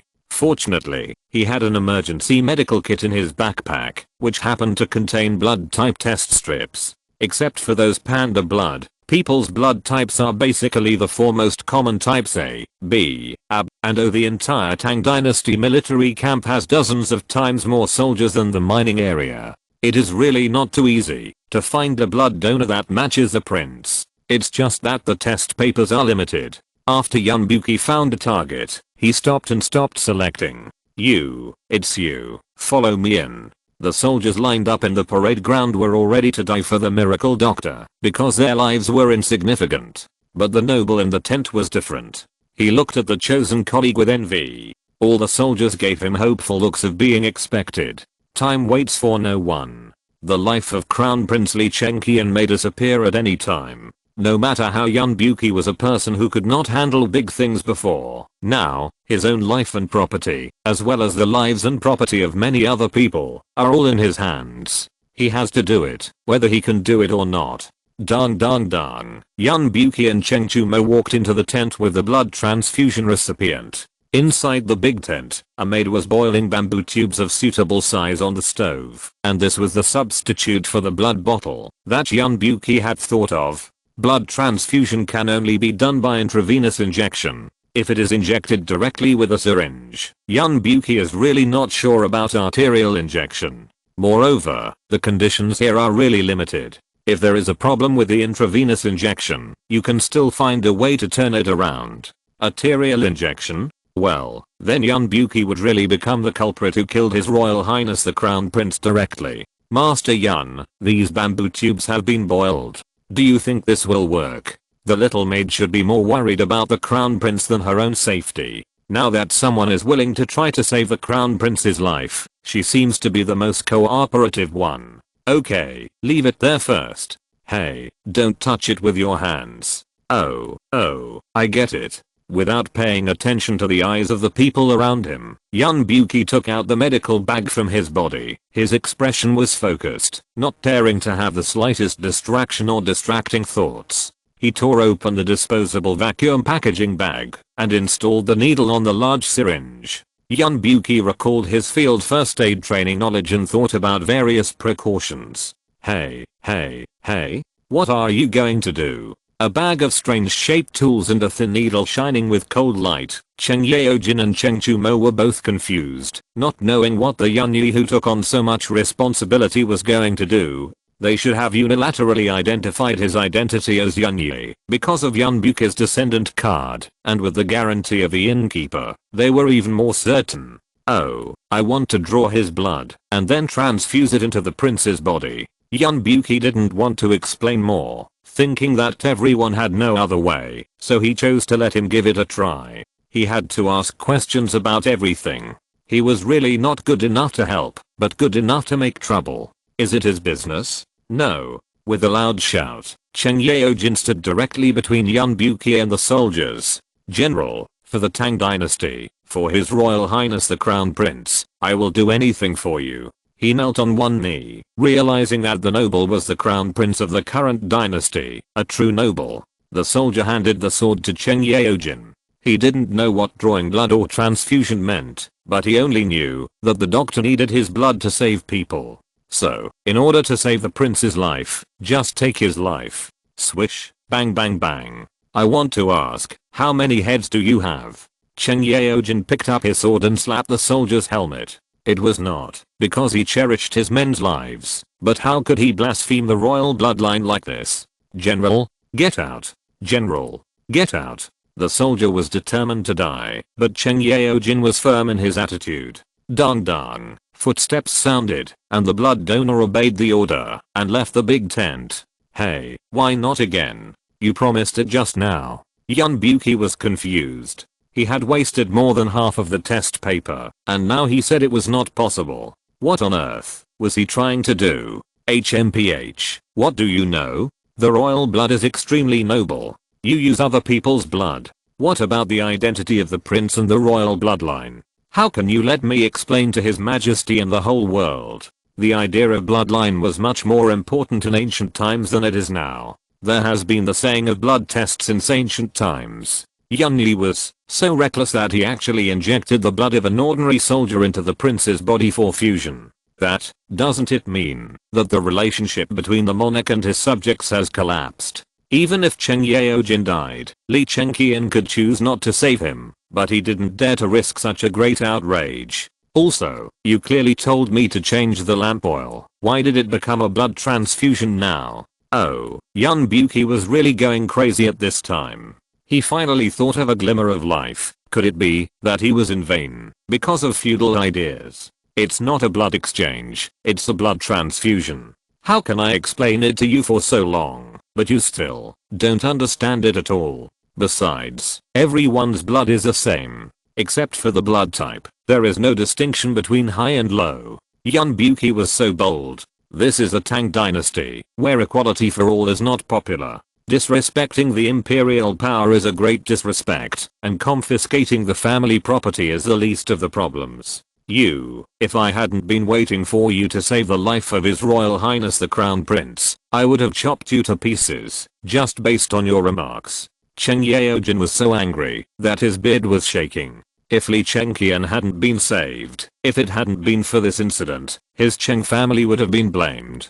Cheng Yaojin really wanted to chop this lawless disrespectful boy into 2 pieces with an axe and feed him to the dogs. I don't care. Using other people's blood and injecting it into the prince's body for fusion is a blood transfusion. This won't work. You must think of other ways for me. But without blood transfusion, the prince will surely die. I'm not a god, and I don't know any magic to save people. Now, blood transfusion is his only choice. Yun Buki argued with reason, not only to save the prince with great sentiments, but also to save his own life. Perhaps he himself did not realize that, because he was in it, he did not think of the superpower Luo Wen who was not on the account. It is probably the so-called master thinking that is at work. Yun Buki thinks of himself as the protagonist of the savior. No, either think of other ways, or I won't let anyone taint the prince's royal bloodline unless I die. But if he doesn't get a blood transfusion, he'll just have to wait to die, right? Ahem. At this time, Li Chengqian's unconscious cough aggravated the urgency of the urgent situation in the tent. Okay, stop arguing. I'm the eldest daughter of the current emperor, Li Anlan. It's okay to use my blood to save him, right? What? The eldest princess? You, lady, are you the emperor's daughter? Another second generation emperor. Not only Cheng Yaojin was surprised, Yun Buki was also shocked by this information. After all, a princess who was caught as a spy, wandering alone in the frontier, without coarse salt to eat, and had to hunt by herself. This is too strange, right? The key is the Tang Emperor Li Shiming. It seems that there is no princess named Li Anlan in the historical records. The hairpin was removed, and her black hair fell like a waterfall. The identity of the woman seemed to be confirmed by Cheng Yaojin and his son. General, do you still remember Shan Ruolan of the Mo family and this token? At this time, Cheng Yaojin obviously remembered something. Looking carefully at Li Anlan, who had restored her female body, and the jade token in her hand, Cheng Yaojin seemed to understand something. Now, can I donate my blood to him? General, saving people is the most important thing. We can talk about other things later. Let's start.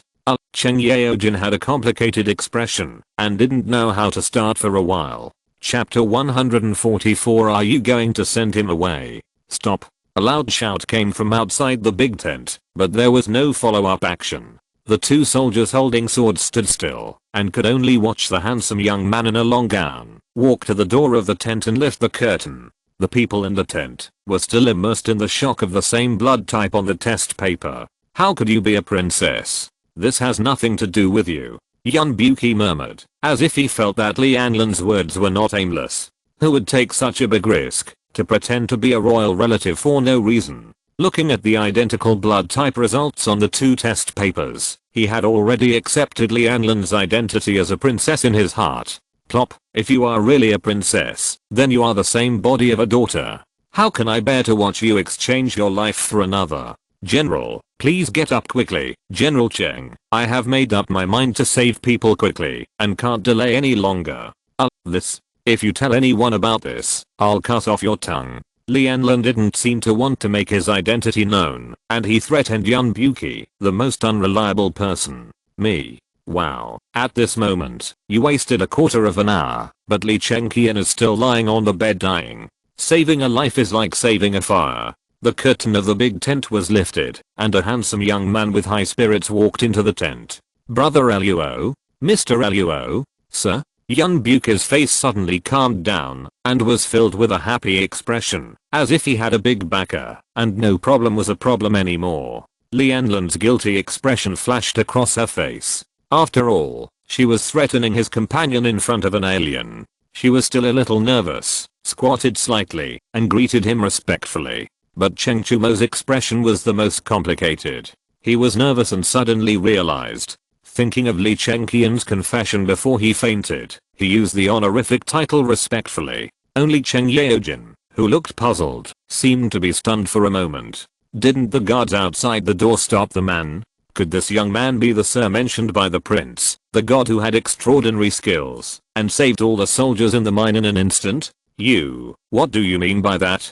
Cheng Yaojin's attitude towards Luo Wen was far more cautious and suspicious than respectful. After all, it was the prince and Cheng Chumo who were talking, and he didn't see it with his own eyes. Who knows whether this strange man is real or fake? Who knows what ghost tricks he used to deal with the headless Kyang soldiers on the ground? It's no wonder that Cheng Yaojin was suspicious and always on guard. The main reason was that Luo Wen was too young and didn't fit the image of a fairy-like hermit at all. Zhao Huang, your suspicion is correct, isn't it?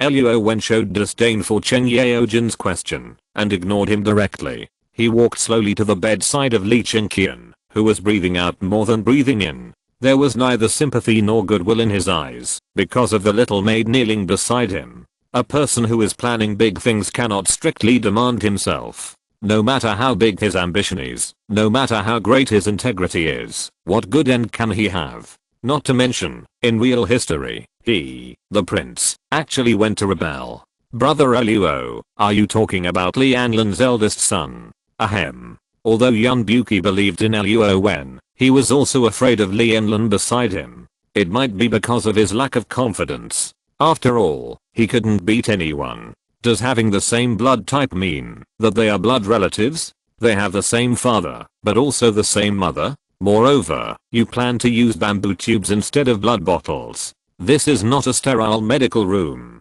Li Chenqian has lost more than half of his blood. Do you think that you can save him with a blood transfusion from this little girl? The excitement on Yun Buki's face were all gone by Luo Wen's repeated questions. Although Luo Wen's tone was very calm and there was no trace of blame on his face, as if he was discussing the matter and stating his own conclusion, Yun Buki felt so ashamed that he wanted to find a crack in the ground to crawl into. HMPH, I don't care who you are and why you are so arrogant and bossy. If you are so capable, can you save His Royal Highness the Crown Prince? HMPH. Cheng Yaojin seemed very angry and spoke in a very impolite tone, but there was no murderous aura on his body. Even when his eyes turned, there was a gleam of brilliance. Haha, General Cheng, you don't have to provoke me with this. I know what you are thinking. Provoking? It's ridiculous. Luo Wen didn't plan to show up, but Yun Buki, who made many mistakes, and Cheng Yaojin, who was entangled. Luo Wen didn't want the ancients to think that modern people were half-baked like Yun Buki, so useless. Luo Wen suddenly turned around and looked directly at Cheng Yaojin. The look in his eyes was as vast as smoke and as deep as the sea. He was like a wise man who had experienced the vicissitudes of life and saw through all his thoughts. Cheng Yaojin suddenly felt that he is a bright moon and I'm the firefly and he should not be his enemy. Luo Wen gave a shocking warning in an instant, injected his spiritual power into his eyes, and let his spiritual consciousness become a thin line to pierce the other's brain, leaving an indelible mark. Plop, please teach me, sir. There are many legends left by Cheng Yaojin, but how could Luo Wen look at him differently, just because of his fame? At least the Cheng Yaojin in this world is not worthy of him. Inconsistent, wise but foolish such people. Luo Wen doesn't like them very much. Cheng Yaojin was impressed by Luo Wen's aura and astonishment. He knelt on the ground and begged for forgiveness. Cheng Chumo wanted to say a few words for his father, but was pulled to his side by Cheng Yaojin. Rebellious son, the teacher is a real strange man. Why don't you ask him to save the crown prince? Mr. Luo, sir, please save him. Anlan will be grateful. Li Anlan also begged with a fist, seeing Yun Buki lowering his head and not speaking, and Cheng Yaojin whose attitude changed drastically after looking at each other. She seemed to understand that the mysterious person in front of her was far more than just the fellow countryman that Yun Buki said. Brother Luo, I thought the problem was too simple, but you didn't react just now, and I was forced to do nothing. This prince was dying because he was trying to block the knife for me. If you can, please help save him. Healing technique, command. Deep down in his heart, Luo Wen may have always been a lonely person. Sometimes he is unkind, and sometimes he insists on his own way, all based on his own preferences. Now the light spot on the tip of his finger lights up, then passes through the air and sinks into Li Chenqian's Beihu acupoint. But he is also a kind person. What kind of person is Li Chenqian? What is Li Anlan's identity? And what about the politeness of Cheng Yaojin and his son? He just couldn't bear to see a living person being used as a training object by Yun Buki in front of him. At dusk, in the Tang army camp, a burst of gongs and drums roared, and those soldiers who were training also returned to the camp one after another. Some changed their guards, some washed up, and some were in their respective tents, waiting for the drums of dinner. Brother Luo, are you really going to leave alone? Li Chenqian woke up, very lively. Li Anlan wanted to say something but stopped himself, but he didn't know how to find the master to talk to him. After all, it was Yun Buki who owed him a favor, not the extremely mysterious Master Luo Wen. Yun Buki, who only saw Luo Wen use magic to save the prince, followed the strange fellow villager reluctantly, and walked out of the tent together.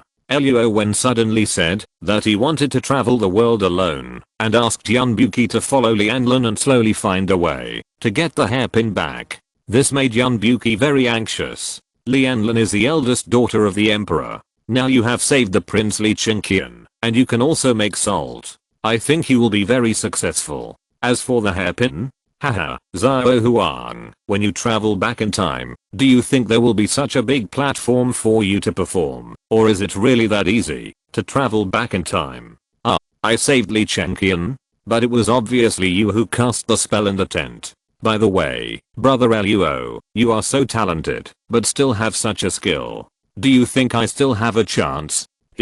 With just a few words, Yun Buki could feel Luo Wen's kindness to him, and those strange feelings gradually faded away. He became friendly and warm again. As for going home, Yun Buki also had the worst plan in mind. You are a modern person, don't always be led by the nose by the ancients. I said you saved Li Chenqian, then you are. Pay more attention in the future. Don't be so careless what to say and what not to say. It's better to have a door on your mouth. As for magic, you don't have this talent, and the key is that you can't practice it in this world. Luo Wen persuaded him patiently, as if he was caring for his brother. After all, this kid has no martial arts to rely on, and even his physical fitness is worse than that of ancient people. Luo Wen doesn't want to be a time traveler and have his performance of modern people dragged down by him.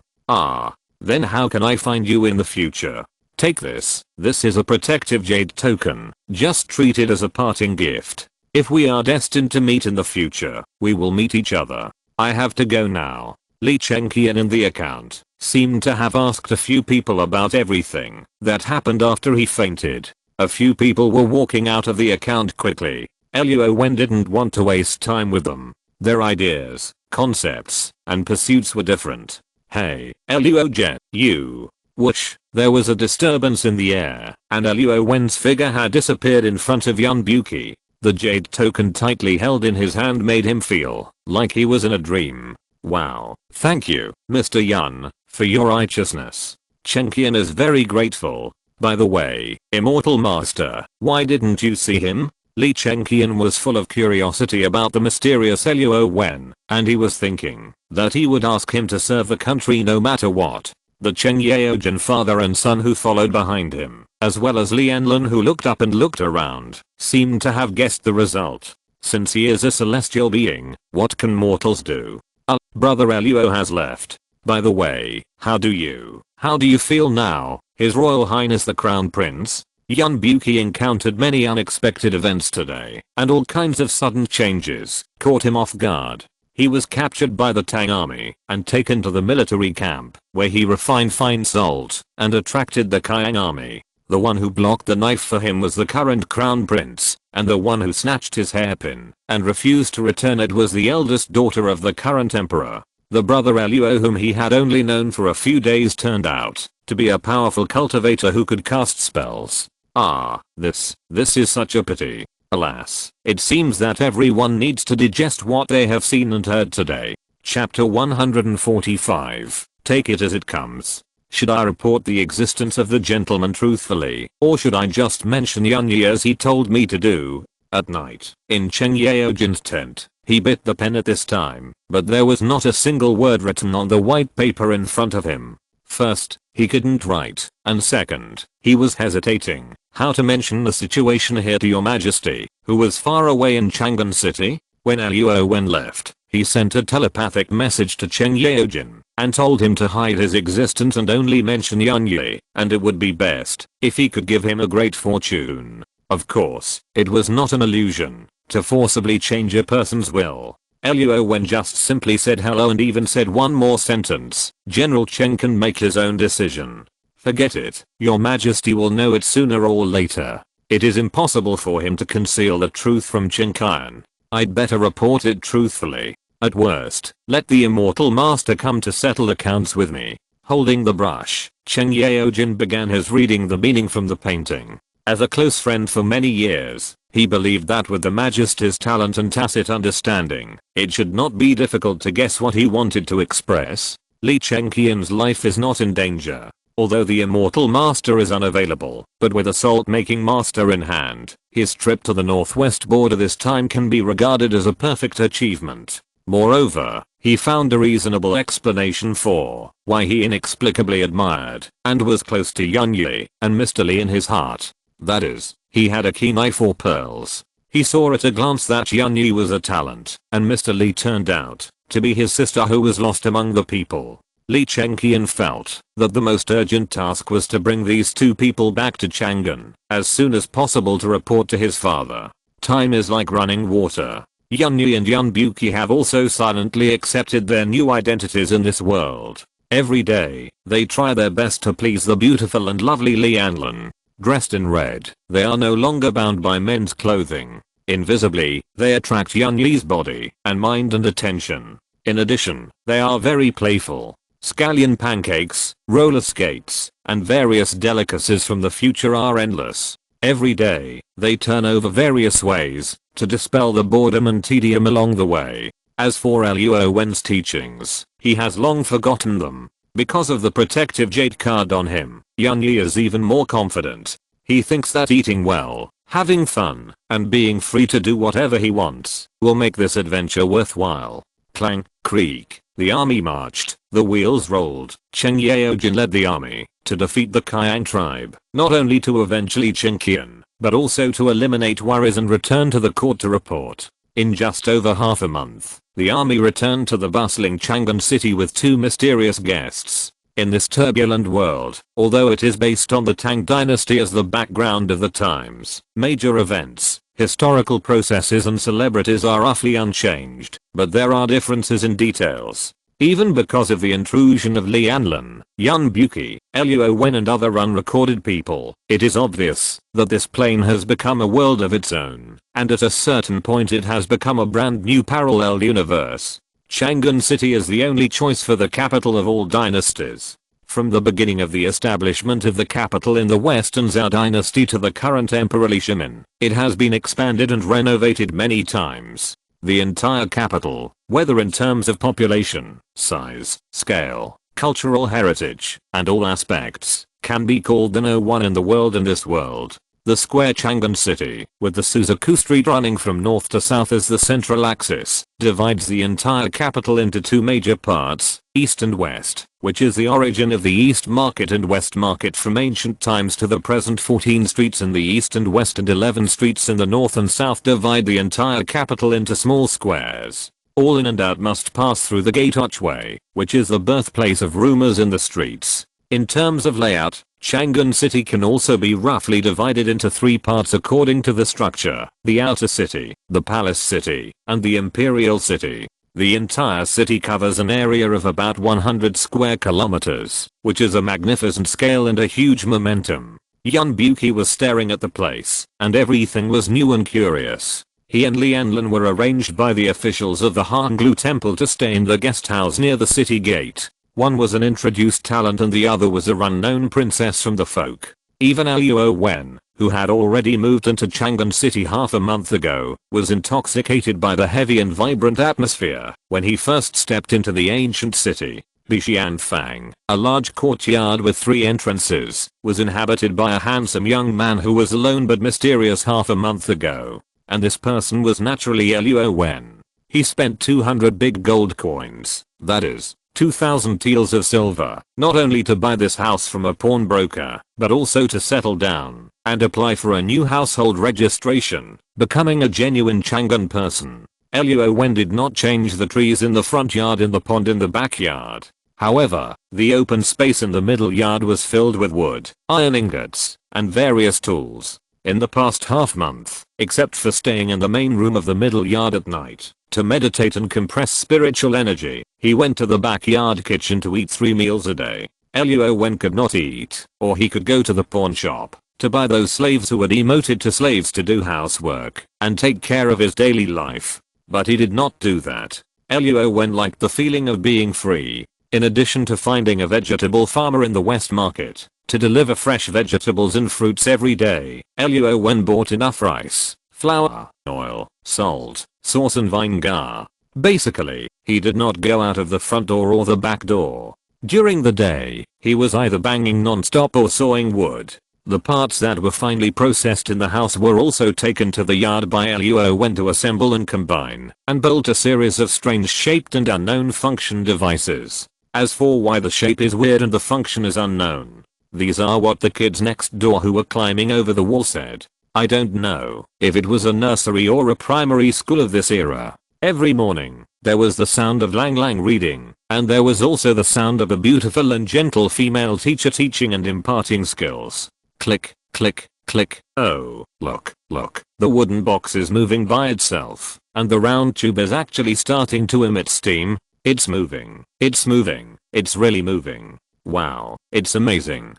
There was a commotion on the wall, and the group of pigtailed and innocent eyes were full of amazement and desire for knowledge. Luo Wen's mouth corners were raised, thinking that he had finally lived up to his hard work during this period. The first steam engine of the Tang dynasty was running smoothly, and the generator was also driving the motor, making the machine tool start to idle rhythmically. Although the chattering kids like to climb on the wall from time to time, they are not very naughty, and no one runs in to cause trouble for him. They just shout and scream, and enjoy peeking every day. Since the group of children are well educated, Luo Wen doesn't mind letting them watch the fun. If one of them is really inspired, it will be a great thing to have a scientist or inventor in this feudal ancient society. Hey, why don't you practice calligraphy well and run here to peek? You must know that a gentleman has things to do and things not to do. Isn't this what I usually teach you? The owner of the voice seemed angry, but with a soft and crisp voice, it seemed that there was not much destructive power.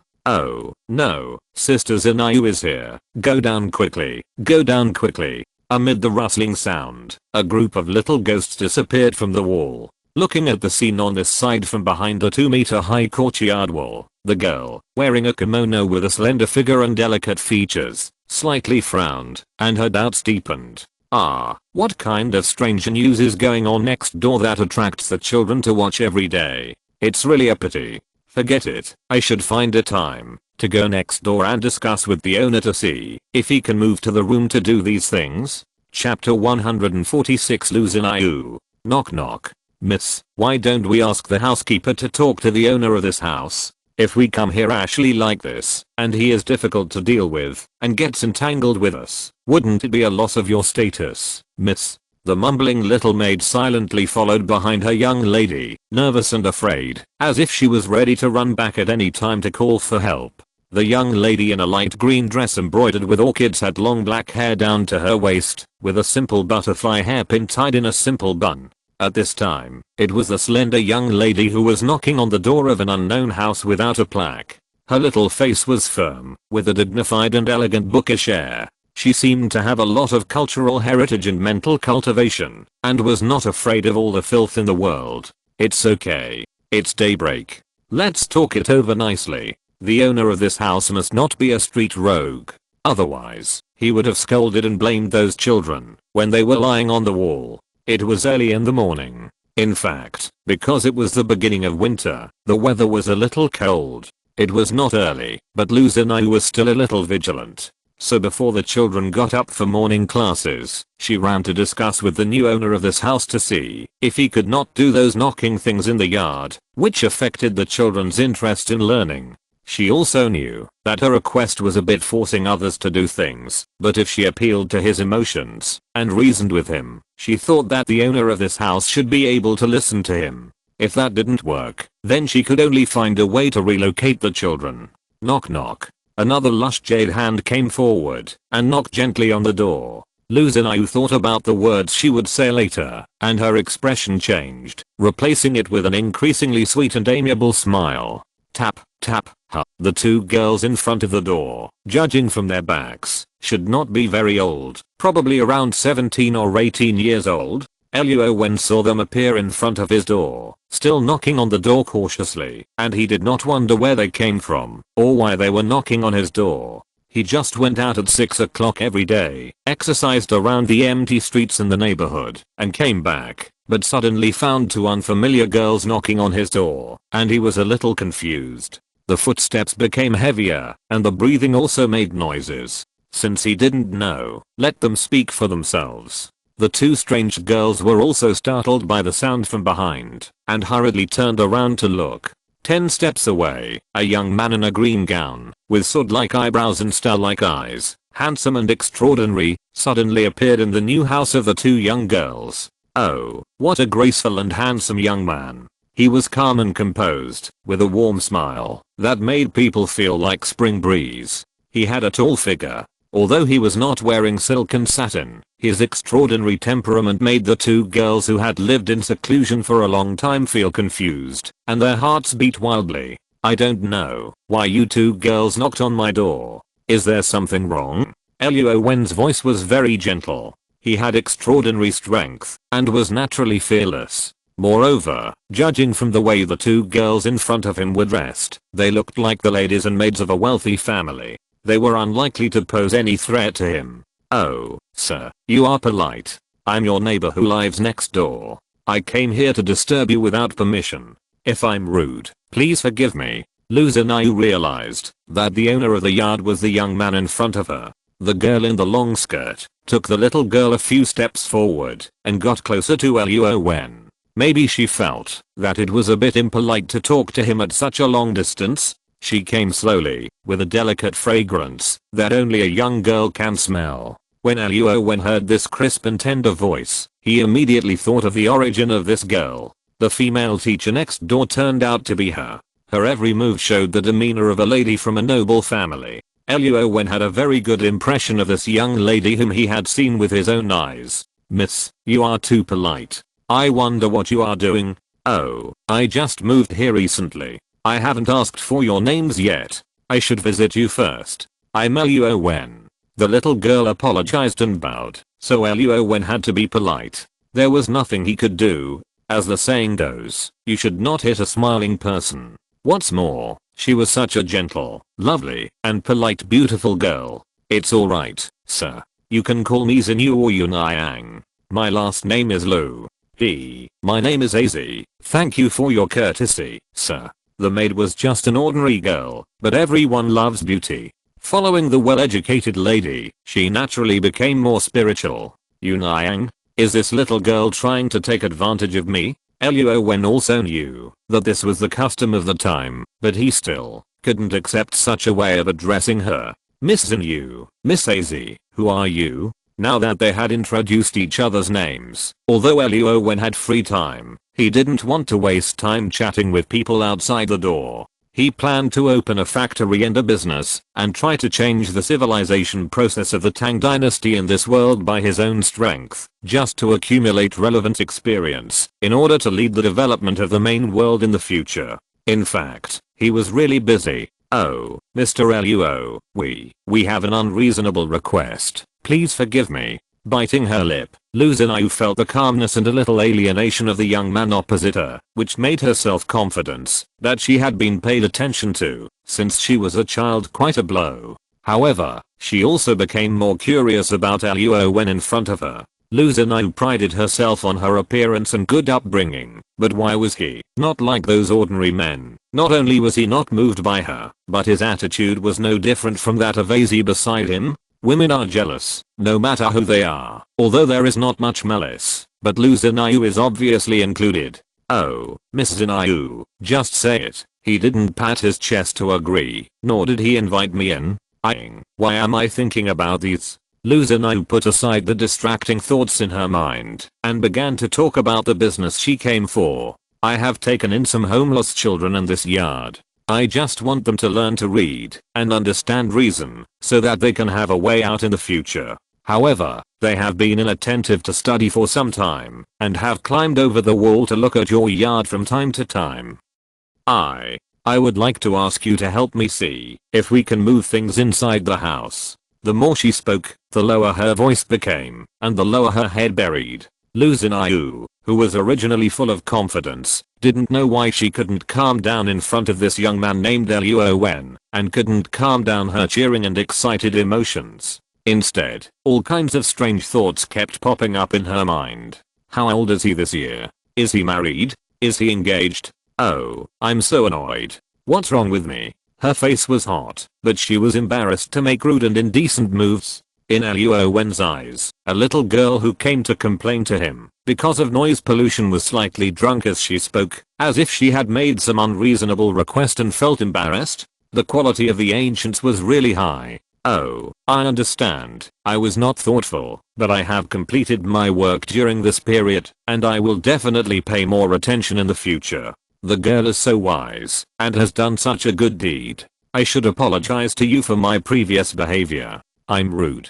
Luo Wen bowed his hands and apologized sincerely. Although it was broad daylight, and he worked strictly according to the working hours and noise standards of the future, he really shouldn't do these things in the residential area, especially when there are kindergartens around. Moreover, this little girl, unexpectedly, is also a philanthropist, taking in street children and teaching them. What a kind-hearted person is she. Ah, it's nothing. It's nothing. Please don't treat me with such courtesy. I'm sorry to bother you. The children in the yard are about to have morning classes. I have to go back. Goodbye, sir. Luo Wen was flustered, and her speech was not as smooth and clear as usual. In addition, she was hot all over. She was even more excited by the courtesy and praise from the person in front of her. However, she couldn't show it, otherwise it would ruin her image as a dignified lady. Wait a minute, Miss Wen. Luo Wen, who was about to escape quickly while holding the reluctant Ozzy, turned around and looked back in surprise. She didn't know what Mr. Luo wanted to say to her. Could it be that he wanted to?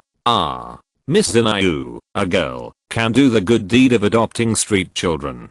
I'm a grown man, but I'm not as good as you. I'm really ashamed. However, I think it is not enough for you to just teach them to read. Luo Wen really admired the little girl's behavior, so he wanted to help her achieve her goals and find out more about her shortcomings.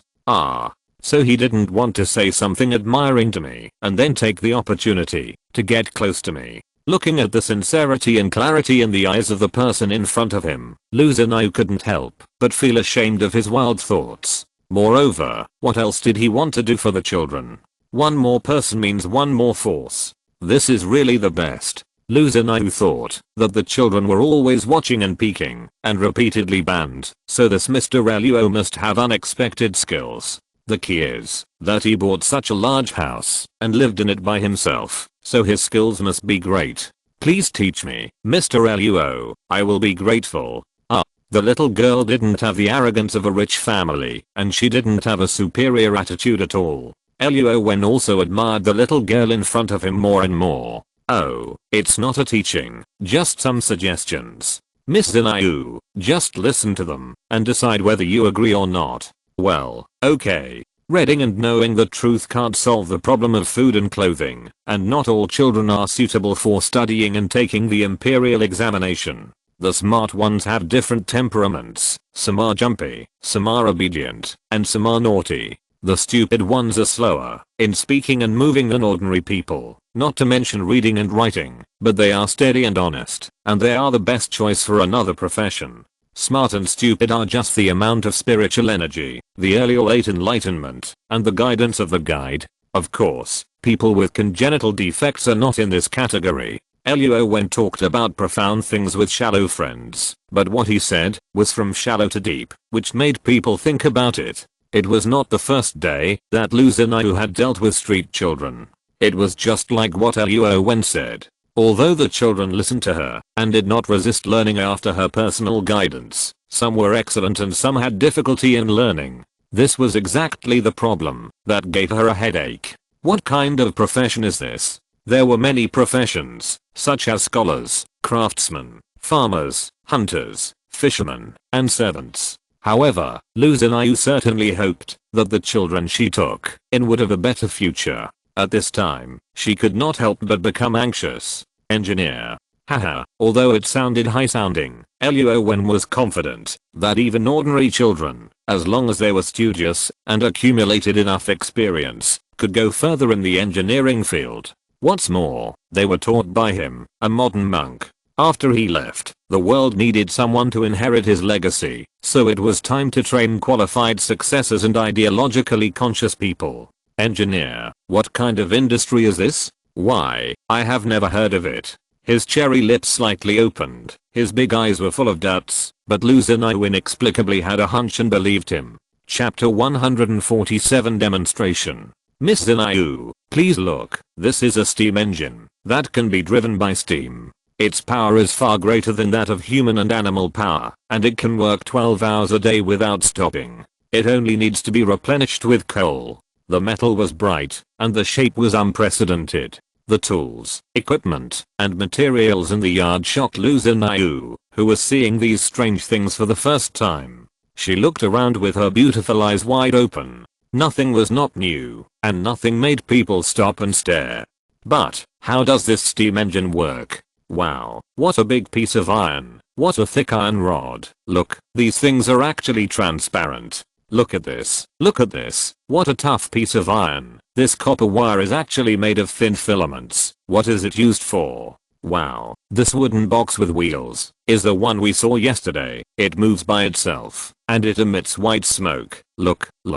In addition to Luo Wen asking beside Luo Wen, her eyes were full of surprise and curiosity. Those children, even more, were jumping around in the yard, as if they had come to a dream world, full of curiosity and yearning everywhere. And Ozzy, who was overwhelmed by the sight, didn't have enough eyes to take care of the children. How could she take care of them, and could only let the naughty children run around in the yard?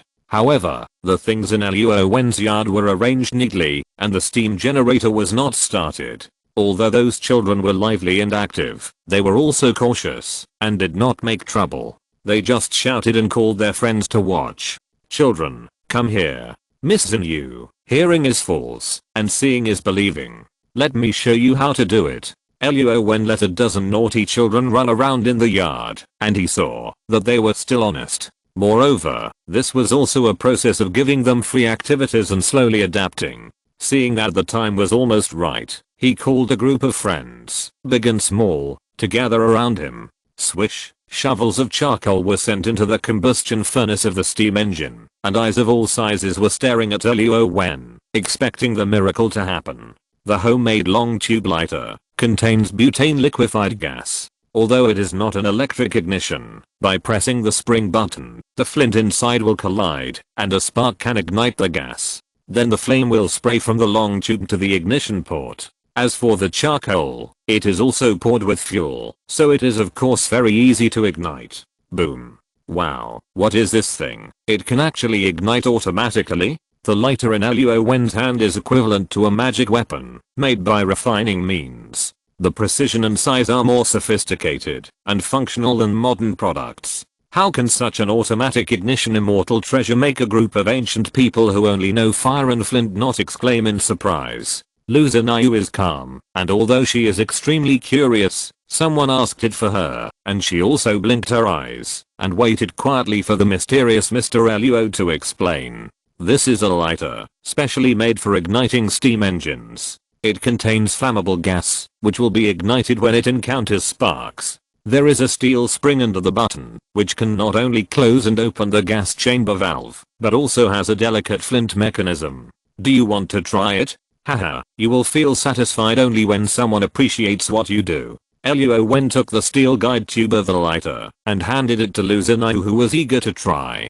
Thank you, Mr. Luo, but the little hand, imitating Luo Wen, tightly grasped the lighter with a focused expression, as if she was afraid that she would accidentally break such a treasure. Just press that button. The nervous look of the little girl made Luo Wen smile. The weight of the lighter was very solid. Even if Cheng Yaojin came, he could not break it with one hand. This feeling is really unpleasant. The temperature of the steam engine combustion chamber began to rise. The water in the steam chamber still needed time to boil, so Luo Wen could use this time to popularize other knowledge to them.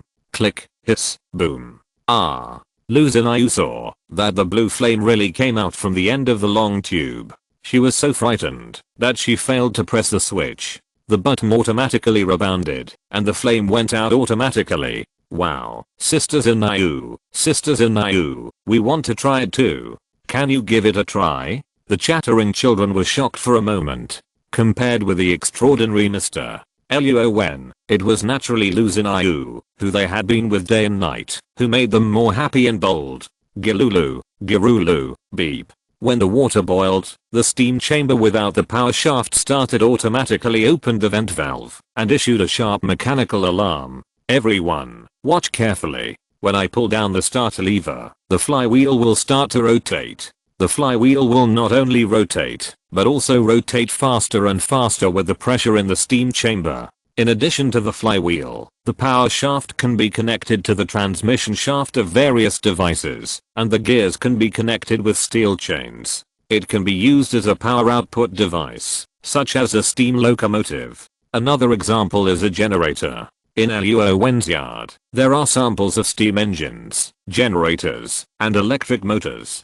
There are also various processing machine tools lying all over the place. It's just that internal combustion engines, no matter what they burn, Luo Wen thinks there is no need to study them and can be skipped directly. The mechanical structure is complex and the power conversion efficiency is low. The key is that it also pollutes seriously. It's enough to burn charcoal for the time being. In the future, you can make wind turbines or hydroelectric generators, and then use high-power electric motors.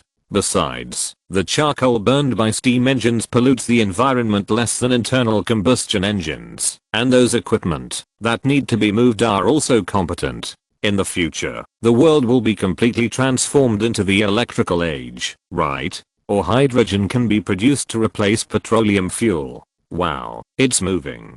Click. Luo Wen turned on the generator and the transformer, and the endless mechanical energy began to be transformed into steady and silent electricity, running through the copper wires. Beep squeak, don't touch these parts with your hands. It's dangerous. Luo Wen posted yellow warning signs on every dangerous place, and brought a group of children, pointing to them personally. Okay, let me show you how powerful these blue sparks are. Haha. Click. Press the switch of the horizontal lathe to power the motor inside it. There is a piece of iron material that Luo Wen has already placed on the machine. Squeak, squeak, iron filings flew, and the tough alloy blade truly achieved cutting iron like mud. Cutting iron blocks was like cutting mud. A smooth and delicate mirror surface began to appear, turning over and cutting in. In just half an incense stick of time, Luo Wen pressed the switch of the lathe and then stopped the generator and steam engine. Miss Zinyu, and all the children, can you take a look at this? The steel gear with an inner diameter of 10 centimeters and an outer diameter of 20 centimeters weighed more than 10 kilograms. Luo Wen used a vernier caliper to confirm that the gear had reached the accuracy he wanted. Then he turned it over and put it on an empty metal operating table so that everyone could take a closer look. This hiss, it's so heavy. It turned out to be metal, really metal. Although I don't know what the magic of this weird shaped gear is, such a precise part can be made so easily, just like ordinary people can do the same according to Mr. Luo's demonstration.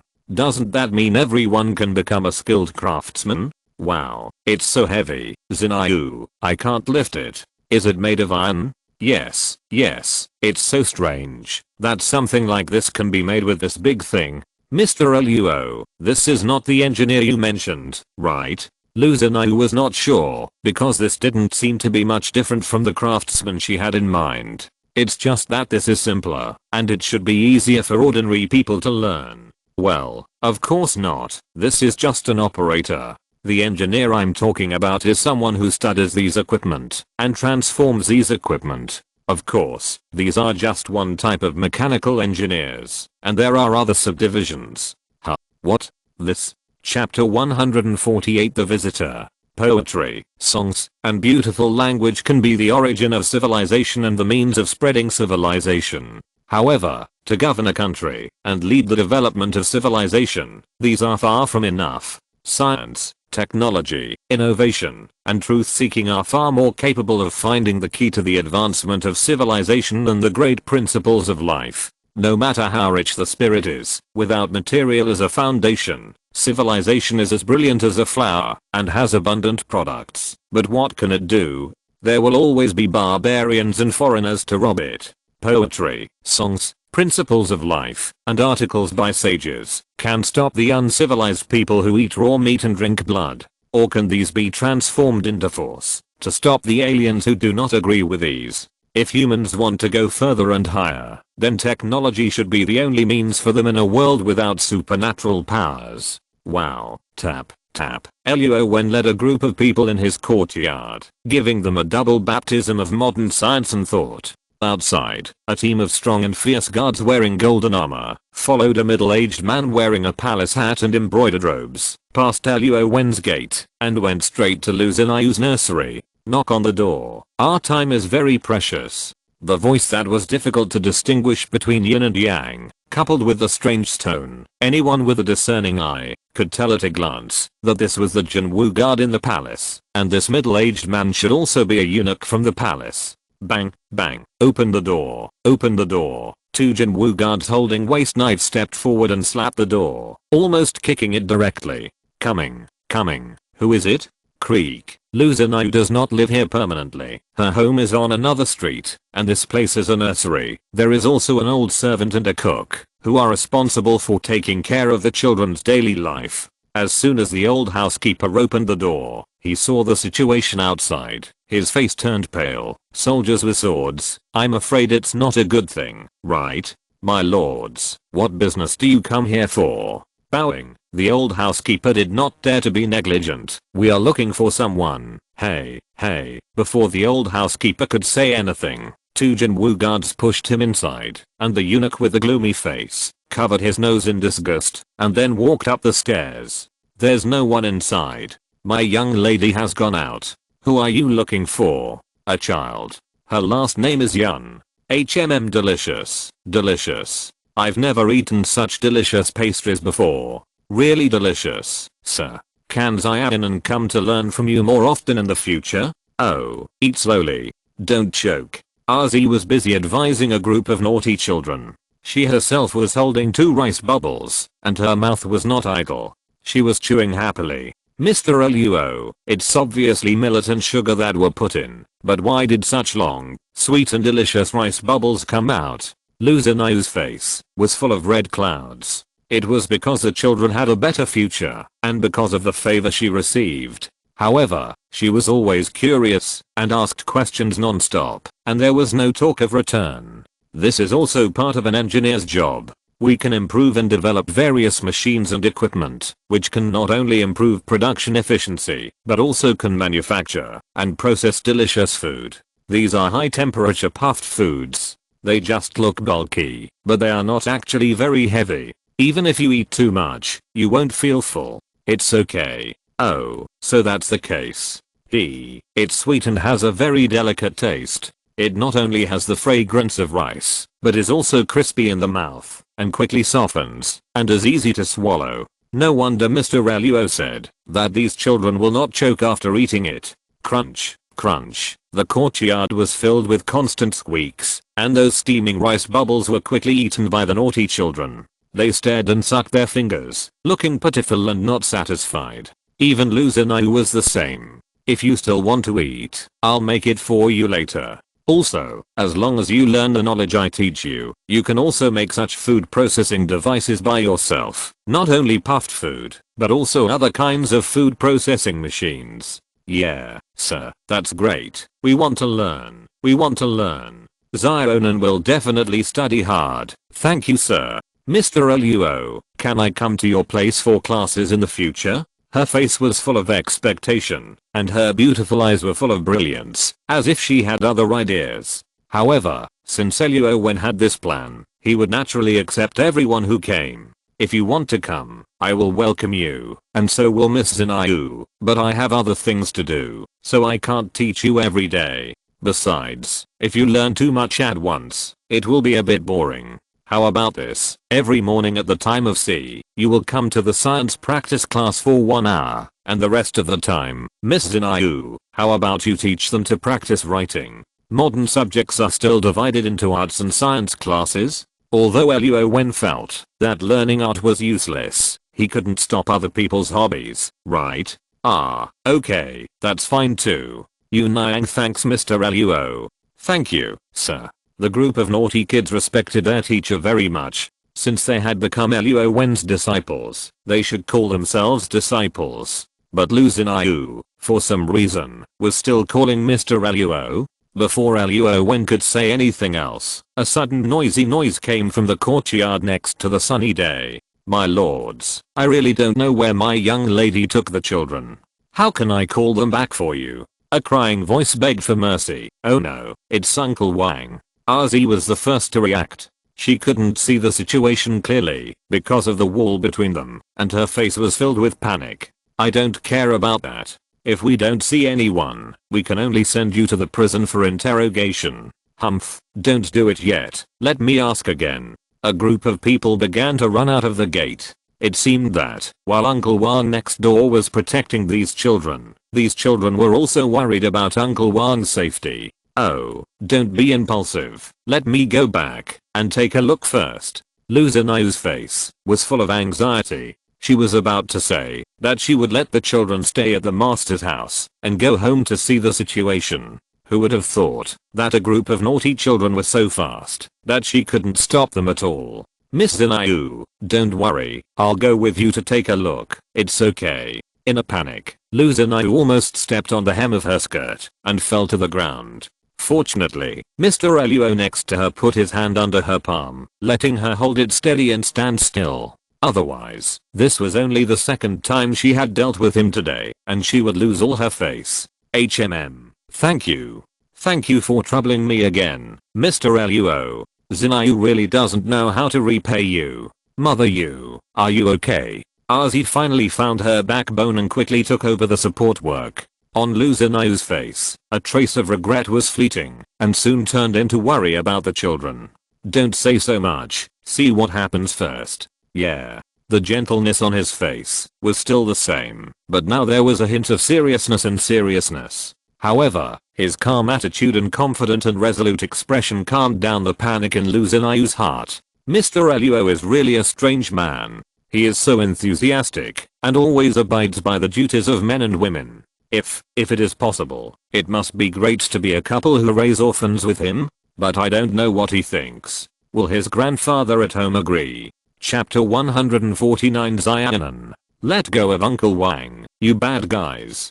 Hey, you silly kids, why did you run back? A group of angry children stopped Uncle Wang behind them, and the slightly surprised middle-aged eunuch just waved his hand and asked the Jinwu guards to stand aside and guard the gate to prevent these little devils who had fallen into the trap from running out. Creaking, the ground at the entrance of the gate was paved with fine pebbles, which was used as a road for passage, probably to prevent slipping, and to prevent the outdoor mud from being brought into the house. One in front and one behind, Lu Xinyu ran into the crowd with AZ, and Luo Wen did not plan before moving, followed the girl, and walked into the house together. What do you want to do? With a delicate rebuke, Lu Xinyu opened her hands, like a hen protecting her cubs, and used her weak and slender body to block the children without hesitation. You Niang, they are here to arrest people. Why did you come back with the children at this time? Wang Bo was very angry, and he sighed, but there was nothing he could do at this time.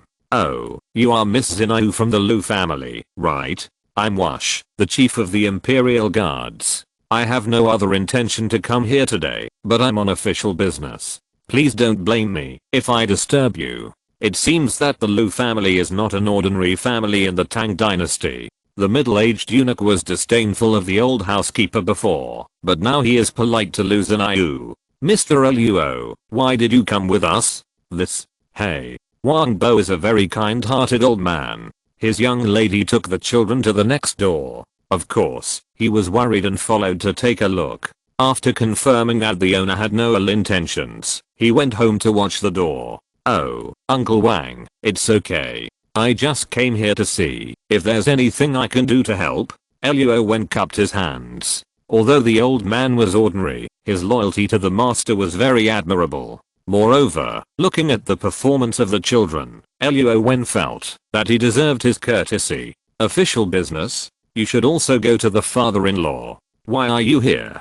The visitor did not make any move. Lu Xinyu returned to the calm demeanor of the unmoved lady of a noble family. She seemed to be at ease with every question and answer. Wash was surprised at the handsome young man standing beside the crowd. He had an aura that was so impressive that even his own emperor could not feel it, but the people around him turned a blind eye to it. His aura was so freely controlled that he could control it to the smallest detail.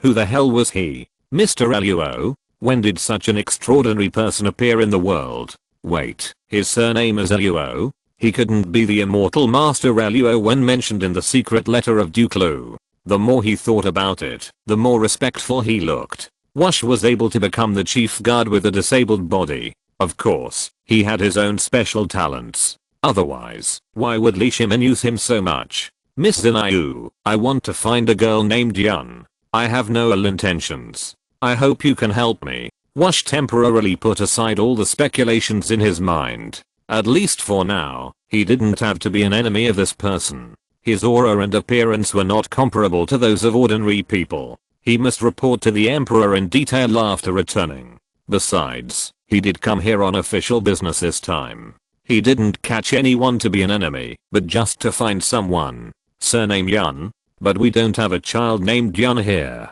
Did you make a mistake, eunuch? Although she was neither humble nor arrogant, facing a team of Jinwu guards, Lu Zinayu was still polite and behaved unusually calmly and brilliantly. Luo Wen silently gave a thumbs up in his heart. If he was still an ordinary person, he would definitely not be able to do what Lu Zinayu did. Of course, if he was still an ordinary person, he would not appear here. I have asked her former neighbors, and they all told me clearly that she was sent to you.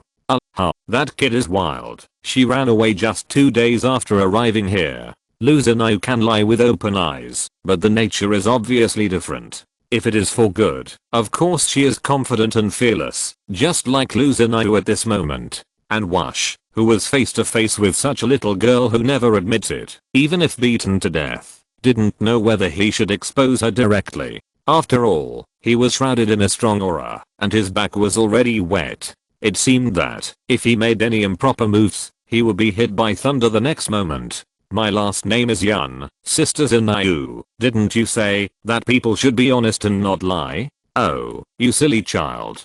Haha, I finally found you. No matter what, I won't let you take her away. It's been so long. Why are you still unwilling to let the Yun family go? Luo Wen was not very clear about the secret, but Wash seemed to be very afraid of him, and he could also feel that what the eunuch said was not false or malicious. Miss Zinayu, you really misunderstood.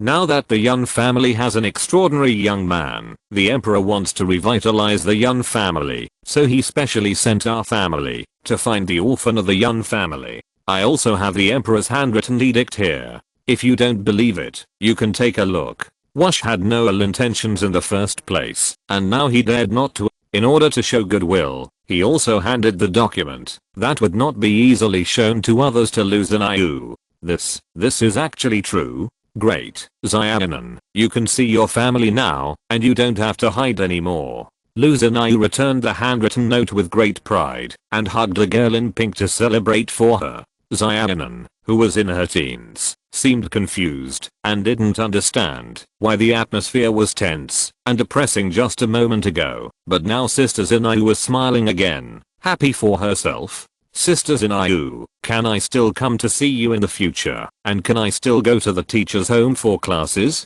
Haha, of course you can. When you have a family in the future, you can not only be better taken care of, but you can also walk outside freely. As long as you are willing, the teacher and I will welcome you very much, right, Mr. Luo? Yes. Luo Wen also nodded in cooperation with Lu Zinayu's request for help. Yeah, that's great. In that case, I'll take my leave first. Xiaonan, come, follow me to find your family. Mr. Luo, thank you so much today. We met by chance, but you were able to speak up for these poor children, and were willing to teach them skills. Yu Niang really doesn't know what to say. Miss, how about you pledge yourself to me? Arzi has been with the mild-tempered Lu Zinayu for a long time, and sometimes they are just like this. But if she really couldn't see the difference, she would have been driven out of the Lu family long ago. What she said now obviously touched the heart of her own lady. Arzi, how can you be so ignorant of etiquette, and keep saying such nonsense? Be careful or I'll ask grandpa to punish you. Lu Xiaoyu, with a red face, just clenched her fists and pretended to hit, but Wanbo, who smiled and shook his head and walked away, and Luo Wen, who looked weird, could be easily seen by anyone with a discerning eye. The sassy probably said what Yu Niang wanted to say, but was embarrassed to say. Don't blame me, Mr. Luo. It's because I indulged her too much on weekdays, so she talked nonsense like this. You. Her eyebrows were full of spring, and her big watery eyes looked at Luo Wen's face, as if she was expecting something. Oh, it's okay. Since Miss Xiaoyu's business here is over, I'll go back to work first. Oh, okay. Tomorrow is the third day of the Chinese New Year. I will bring the children to bother you on time. Mr. Luo did not object, nor did he have any displeasure. Instead, he seemed nervous. When Lu Xiaoyu saw this, it was as if a huge stone had fallen from her heart. Looking at Mr. Luo, who was in a hurry, she smiled sweetly, as if she was thinking about the future and how happily they would get along. Chapter 150 Relatives Visiting. Luo Wen didn't know what kind of fate Yunyi had in the original plot, and he didn't care. But today, he found himself hesitating. Was it because of the generous, gentle and kind Lu Xiaoyu, or because he really came to an experience world, so he wanted to taste the taste of love? Alas. Luo Wen didn't think about it anymore, but after packing up the things in the courtyard, he walked out of the door and went straight to the largest dental shop in the West City. Buy a suitable site, contact the supplier of raw materials, and then hire a manager, prepare to open a factory, and recruit workers. As for the business, Luo Wen thought about it and gave up for the time being. Since he had decided to produce it himself, he would focus on this item and let those natives of the Tang dynasty go to test the water for him first. Besides, if he spread the stall too much at once, Luo Wen didn't have so much cash or so much energy. He would take one step at a time and eat one bite at a time. Otherwise, everything would have to be solved by magic. Luo Wen was really afraid that, if he failed again, he wouldn't even be able to find an excuse at that time. Xiaonan was taken by Wash to see an old woman. The only surviving elder of the Yun family had completed the recognition of his ancestors. Turning around, the old and the young were taken to the military camp, because here, there was also the only male of the Yun family, whose name was Yunyi. Drink quickly, drink. When you are in the rivers and lakes, you will inevitably get stabbed. I will kill you with 4 slashes. Hey, haha, drink. If you lose, you must admit your punishment. Acting like this, and having such a style, it is naturally Yun Buki who has been very familiar with him. No, it is Yunyi now, and Cheng Yaojin's son Cheng Chumo, and the current crown prince Li Qingqian. The 3 of them were in a tent, playing finger guessing games, and on the low table were the master chef Yunyi, who personally prepared the appetizers, and the precious wines from the palace, brought by Li Qingqian. The 3 of them were really good friends, with similar tastes, and they were having fun and drinking happily at this time. Well, oh, I can't drink anymore. I can't drink anymore. After 3 rounds of wine and 5 kinds of dishes, Li Qingqian's face was already drunk and his tongue couldn't curl. Haha, Qingqian, you can't drink much. Okay, you don't have to drink, but you have to tell me a secret. Yunyi used to hang out in KTV bars for many years, and was most familiar with this. Cheng Chumo was getting deeper and deeper into it, and was about to be led by Yunyi on the road. Haha, that's right. Listen to brother Yun, Qingqian, just tell me a secret in your heart. Burp. Cheng Chumo, who was burping and blushing, obviously drank a lot. Only Yunyi, who was clear-headed and clear-eyed, still had a smiling expression, clear speech and quick thinking. As a fingers guessing master, he naturally had no problem dealing with 2 ancients. Well, okay, actually I do have a secret in my heart. Men, after all, have only a few hobbies: women, power, money, and as long as they drink, the relationship can be quickly strengthened, and Yunyi is the best at this. Hey, not bad. Tell me about it. Yunyi finally returned to the Tang dynasty, and the first big shot he met, but brother Luo left him alone and ran away. However, this second generation of the emperor and the official in front of him, Yunyi naturally can't miss it. He must take it down. Her name is Xinyu. She is not an ordinary lady from a noble family. Unlike many women who read a few books of sages and speak like sages, Xinyu is different. She used the money from selling her poems and songs to buy a courtyard and adopted orphans in Chang'an. She is really very loving.